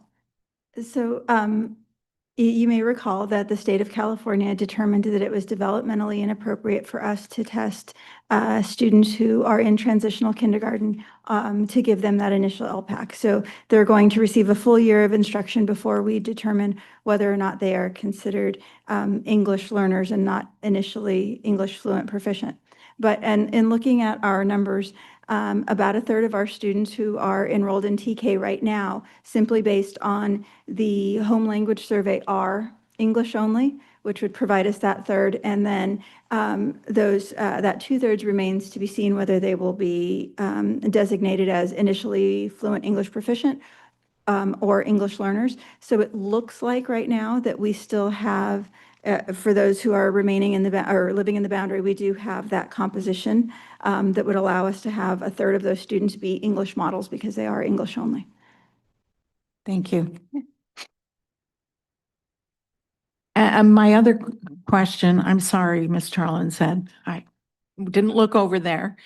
Going to the pilot program at Oakley, you indicated that it would include students from grades 2 through 4, and it would be an after-school program that would run for 6 weeks. So will that 6 weeks with one group of students that I'm assuming will be from 2nd, 3rd, and 4th grade, how many will be allowed in the group? And will that same, another 6 weeks, take another group of students in those grade levels through, over the course of the school year? That's a great question. 20 students, we're going to start off with 20 students and see how it works and functions with this group and what we need to augment or add or take away. But that is, again, my goal that once we pilot it and see where the gaps are, what we need to do, and the interest and recruiting students, that we do expand it. We continue to expand it because we can continue to build after those six weeks of part two, taking them on to the next, kind of a next level. So that is what I would love to do, be able to do. Okay, and my last question, and then you can ask yours, Mr. Holland said, has to do with the number of Spanish classes being offered in the next several years. Explain to me what a Spanish class is. That strictly a class where students go to learn Spanish? And does the number of those courses, where will they be offered? I'm looking at, I think one year it was 18, and we have 5 sites that have 7th and 8th grade, which now offer a class in Spanish. So explain how that configuration will work. Sure. The world language classes would be at our 4 non-DLI junior highs. And of course, with master schedule pressures, things and student requests, those kind of fluctuate a little bit. But our students, we offer our students Spanish 1 for those who are maybe not native speakers. And sometimes that's a great place for heritage speakers who know a little bit of Spanish but are not fluent. And then we also have Spanish for Spanish speakers 1. And at Tommy Kunst, we have Spanish for Spanish speakers 2. And the hope is to be able to provide an option for all of our students to have access to that language, regardless of what language they speak right now. So for those who maybe don't speak Spanish at home and come from an EO household, that they'll have the opportunity to engage in that language, whether or not they have access to DLI. For those students who are blessed to have 2 languages in the house and they're able to learn a little more, then Spanish for Spanish speakers 1, and then 2 to continue, and those align very well with what's offered at the high school. So we're not so it's not anything repetitive, but our students are learning and progressing in a way that's logical, that will continue on into their high school career. So the model at Oakley, the pilot, could be replicated, and those would be considered Spanish classes after school at perhaps other sites. Right, and I would say it's more like Spanish enrichment. Many students, and this would be the case for many Spanish speakers that have grown up here, that they haven't learned to actually read and write in Spanish. Right. So they may have the oral skills, and so this will help them learn the phonetic system for Spanish, which is easy. It doesn't take very long to be able to learn to read in Spanish, but it does require instruction. So it's an enrichment program for some, and for some it will be, learning new skills through Spanish. Mhm. Okay, Mr. Hollinshead. Yes. I wrote them down. I think I'll remember them. So I had a couple of questions, because I know one of the things that we went through when we first were looking at opening Jimenez was not only the composition of the students, but if we were going to do 90-10 versus 50-50. And so I think that had some bearing on the student composition, one, but then also on the progression of getting towards ultimately 50-50 when they were at a certain grade level. So did the schools that you guys observed in those other districts, did they have, one, the composition of students that we do as far as EOs and what have you, but also did they have same approaches to to the ratio, to the 90-10 or 50-50. Yes, I do understand your question, and it's a great question to ask. All the schools were actually 90-10, the language allocation, and for those who don't know what the 90-10 model is, that it's called 90-10 because they start in TK or kinder with 90% in the target language being instructed in Spanish, but that gradually decreases in the English, the 10% increases year by year until we get to a 50-50 by fourth grade. So none of them were 50-50, but there was the classroom composition variation that some were 30-30-30, some were 50-50. The 50-50 is in Southern California and in this area hard to arrive at. But the 30-30-30 works. And you asked about Mixtecos speaking students. It's a wonderful opportunity for them too, because they get to learn a language that that maybe their parents might speak, or they have other family members that might speak it, or a community that speaks it. So they get the opportunity to learn Spanish, learn English, and then hopefully retain the Mixteco, so that they'll be our gold stars, our trilingual students. And then a couple of follow-ups. One, to the speaker's point, of having gone through initially lottery and then to boundaries, we also have constraints about with siblings and things of that nature. So I think, some of those things are things we need to consider that are barriers to access or accessibility for students, and whether we want to preserve or not preserve some of those practices.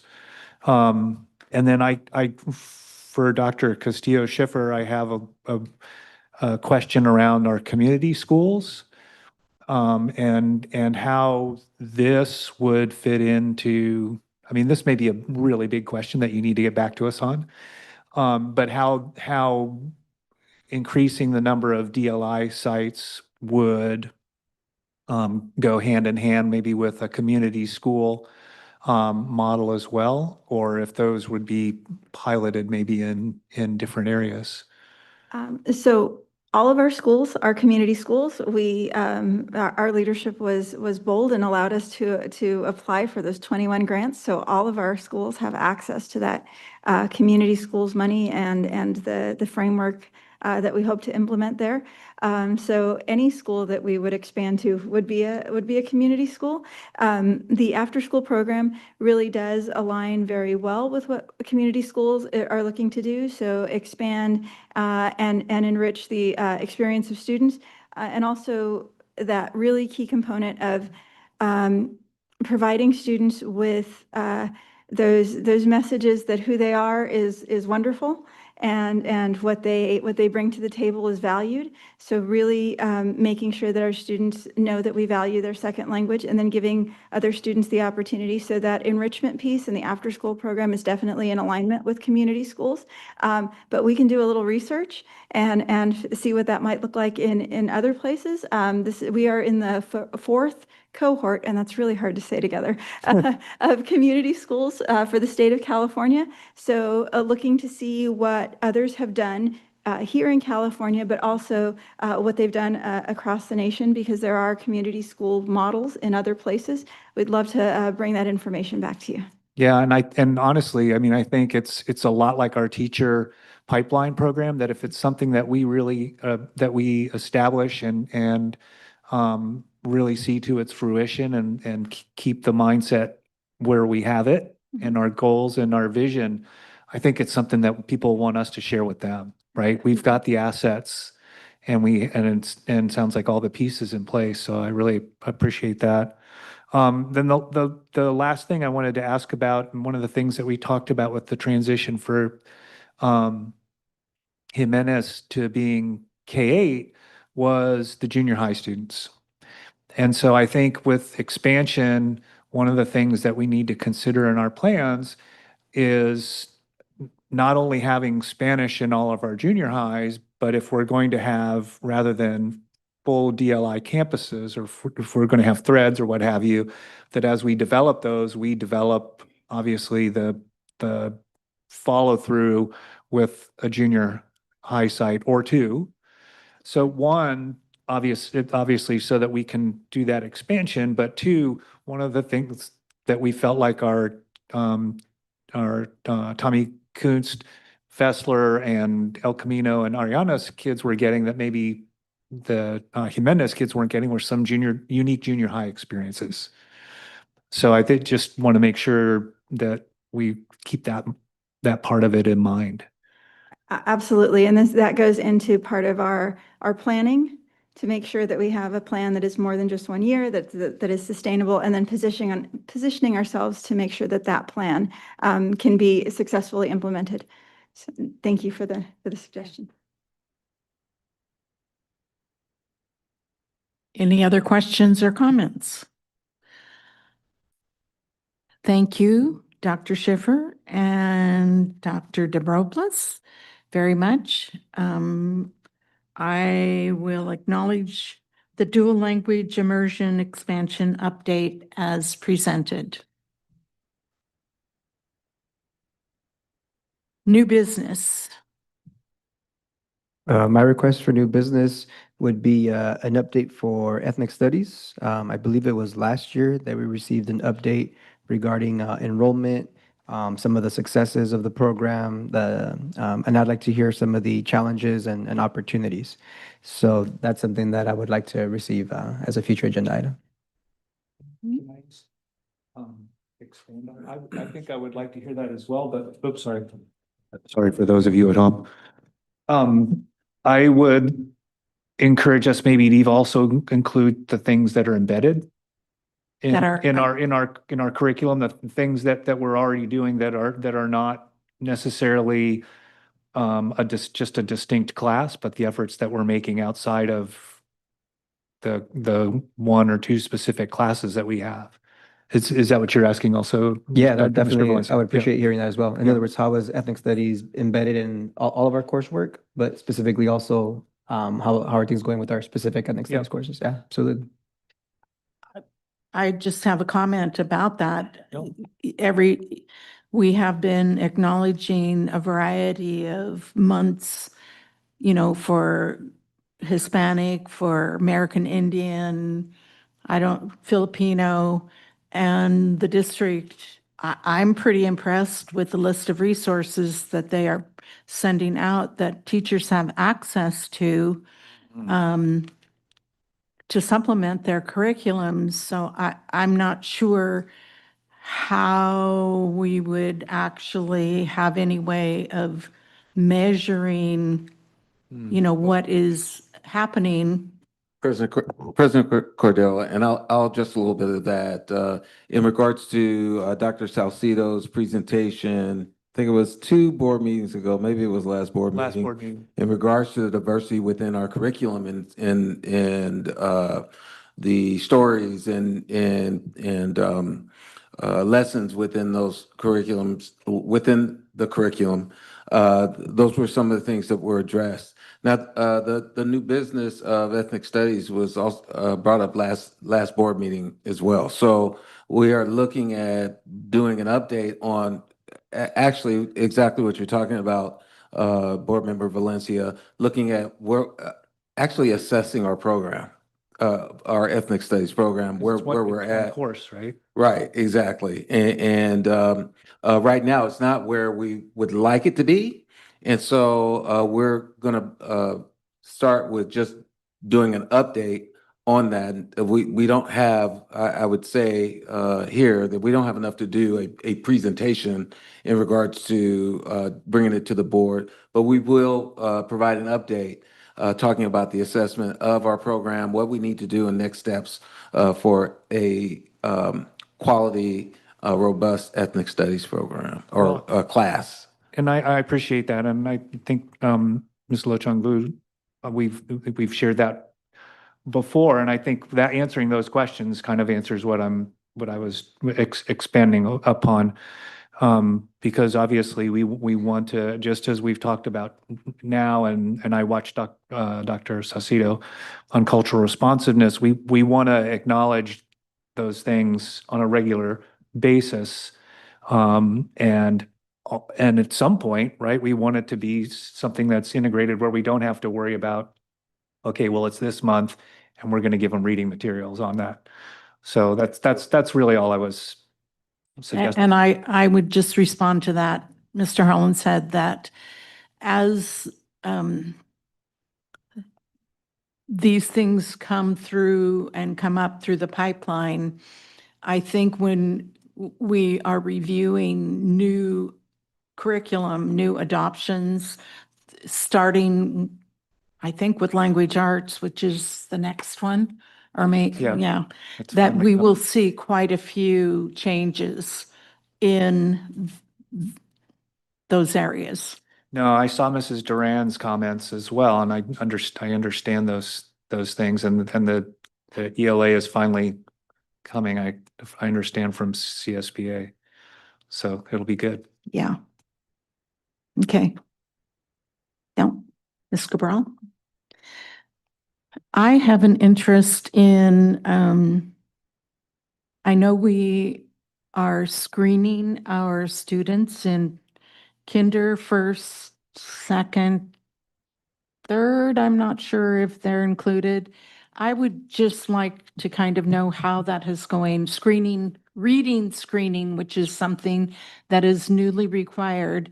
And if it is providing the kind of information that we are hoping to get to give guidance to teachers in what they're doing in the classroom and how that's going.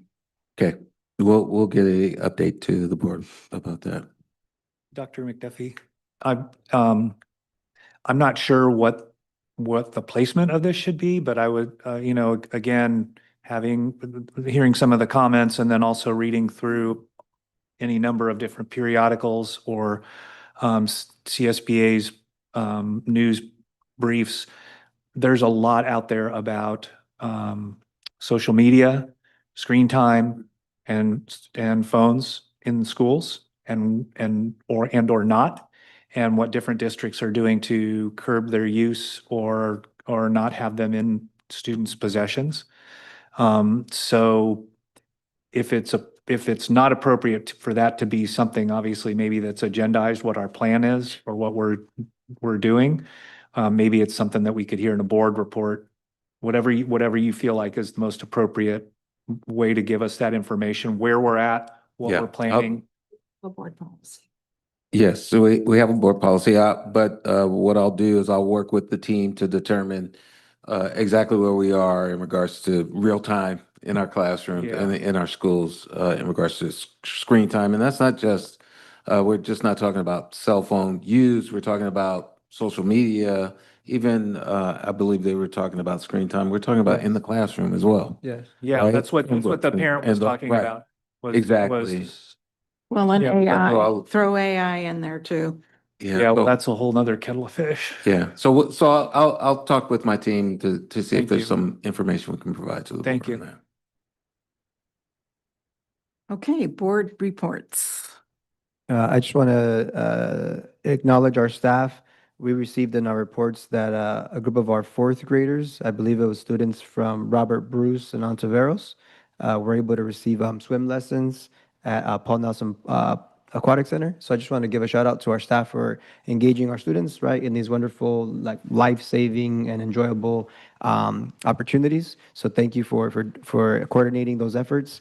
And then I just want to wish our staff a wonderful holiday season. I don't believe we have a board meeting until mid-December, right? So, I wish everybody a good holiday break that we have coming up. So hang in there, staff. And that's it for me. Happy Thanksgiving. It's my favorite time of the year. Is Well, that PC? I don't know. Sure. Okay. Again, as we want to recognize and give kudos to folks, I do want to give kudos to the folks who took, I think it was Mrs. Garcia from TK took her group on a pretty amazing field trip recently, I believe. So we do have she's doing some great things with her Spanish classes at TK.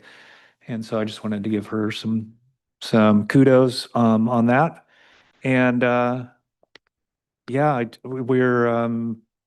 it's hard to believe, but we're getting close to, I mean, you said the whole darkness thing, but yeah, it's getting close to the new year. So, but yeah, thanks to everybody.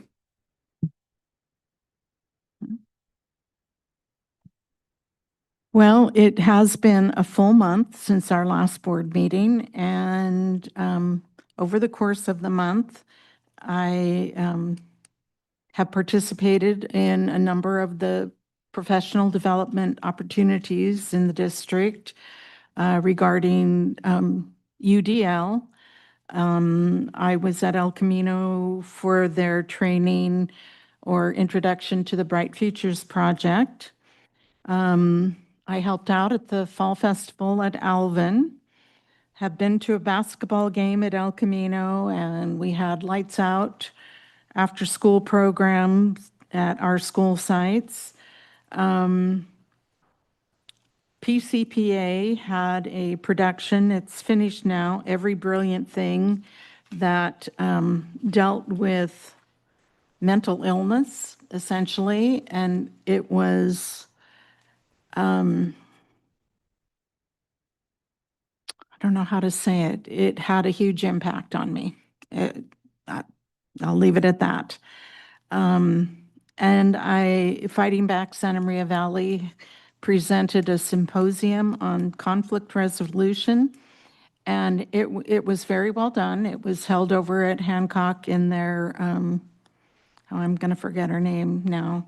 Anyway, the new building that they have, and it was extremely good. I went out to Ariana's for the Hidden in Plain Sight presentation and spoke with the ladies that gave the presentation and was somewhat dismayed. I believe there were 6 or 7 parents in the group that night, and while having the conversation, I asked if, this was any indication of how it had been at the other junior highs, and I was quite shocked to hear that this was the largest group that had attended.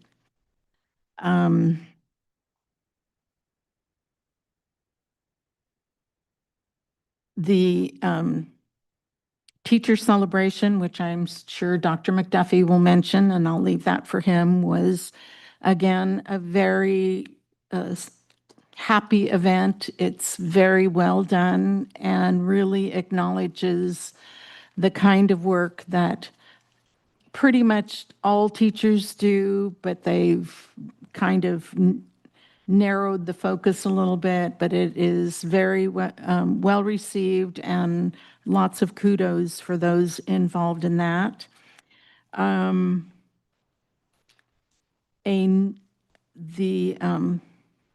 I attended the DLAC meeting a couple of weeks ago, and then also a new parent advisory committee has been brought back, and that meeting was last Thursday on the 6th, and it was interesting. It will cover a whole variety of things that just have to do with everything going on across the district.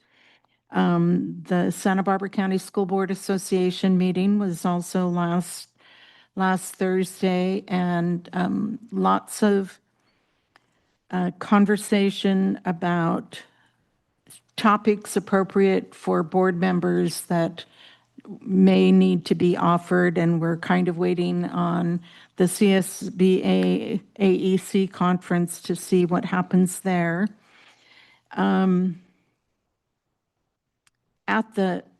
I wanted to mention specifically at the State of the City event, there was quite a lot of conversation or presentation about the fact that the city is going to be expanding pretty much to the east and south. And after all of the presentations were done, there was mingling and whatnot. And so I made it a point to seek out a couple of different people from the city and a couple of the developers that I do know, and just simply said, please, please, please, remember that as our city grows, we need to add schools. Please do not forget that when you are making plans in those new areas.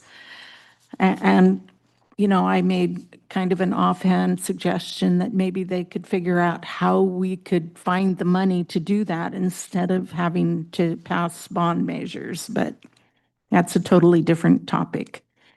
It was Veterans Day yesterday, and the city and the chamber have a very touching ceremony at the Freedom Monument there by Maldonado Center, and it was really nice and really a very appropriate time for us to be thankful for what others have done for us to allow us the privileges that we have. So even though we haven't had meetings, I've been to a few and also had a little bit of an out-of-town trip, which was very nice.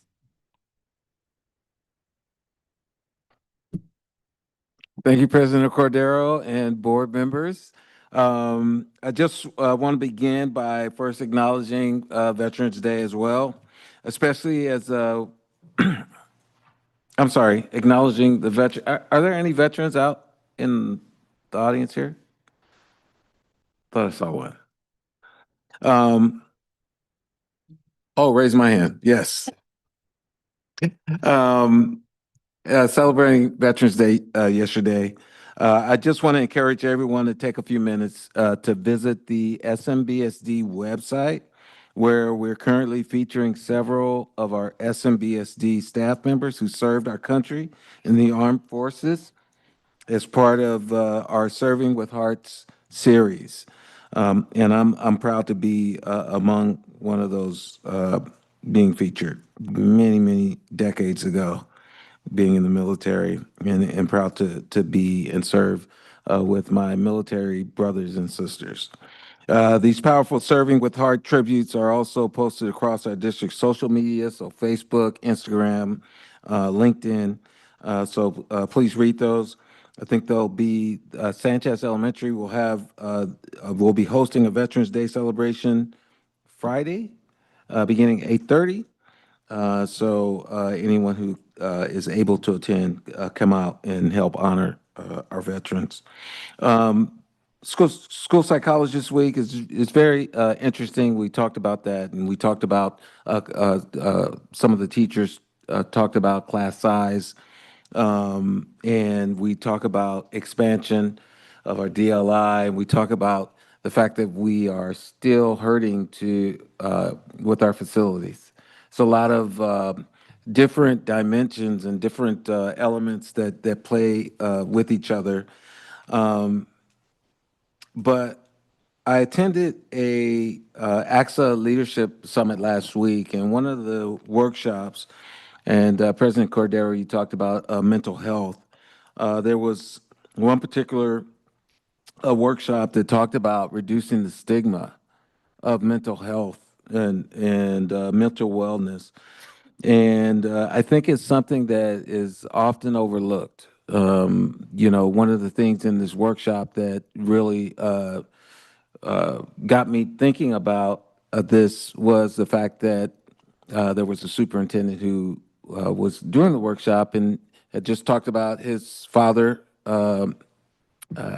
having Alzheimer's and having to care for father. So a lot of us are caring for aging parents, and reminding me of my situation coming into a new environment here in Santa Maria and losing my mother at around the same time, and how we sometimes push that aside, or we hold it in, or we don't have an outlet to actually get better and to be able to speak on those things. And so I'll be talking with cabinet in regards to our employees, and how we look at making sure that we have our resources available and out there for easy access for our employees, if nothing else, to make sure we look at that and make sure we talk about it. So it's not something that is a stigma or something that people feel ashamed about. Mental health is important. We talk about with our school psychologists how they nurture the whole child and how it's important for our children to be whole in mental health as part of that. And I think it's just as important for our employees, all of us, to feel that and to be healthy and mentally well as well. And so with that, thank you all. Have a wonderful Thanksgiving, and we'll see you December 10th, starting at 4:30, I believe, President Cordero. And I'll hand it back over to you. Dr. McDuffie. Yes, we will. I remember the names of the two recipients of the awards. Gloria Sevilla, who received the award for her new teacher, right? And Amanda Wildhagen, who got teacher mentor. My apologies, because my fabulous PIO, Samantha, sent me those names, and I apologize because I forgot to do that. I got so wrapped up into what I was saying. So yes, from Fairlawn and Taylor, you have Gloria Sevilla. At Taylor and at Fairlawn, we had our coach Amanda Wildhagen. Yes. Oh, very cool. It was a great event. It really was. So it was a salute to teachers event. That's all I have. Thank you. All right, thank you. And I would just reiterate what everyone has already said. I hope everyone on our staff has a wonderful Thanksgiving break and is able to enjoy extra time with family and friends, and don't spend too much time in the kitchen. But with that, I wish we could adjourn entirely, but we do need to adjourn to close session again to deal with items B and C.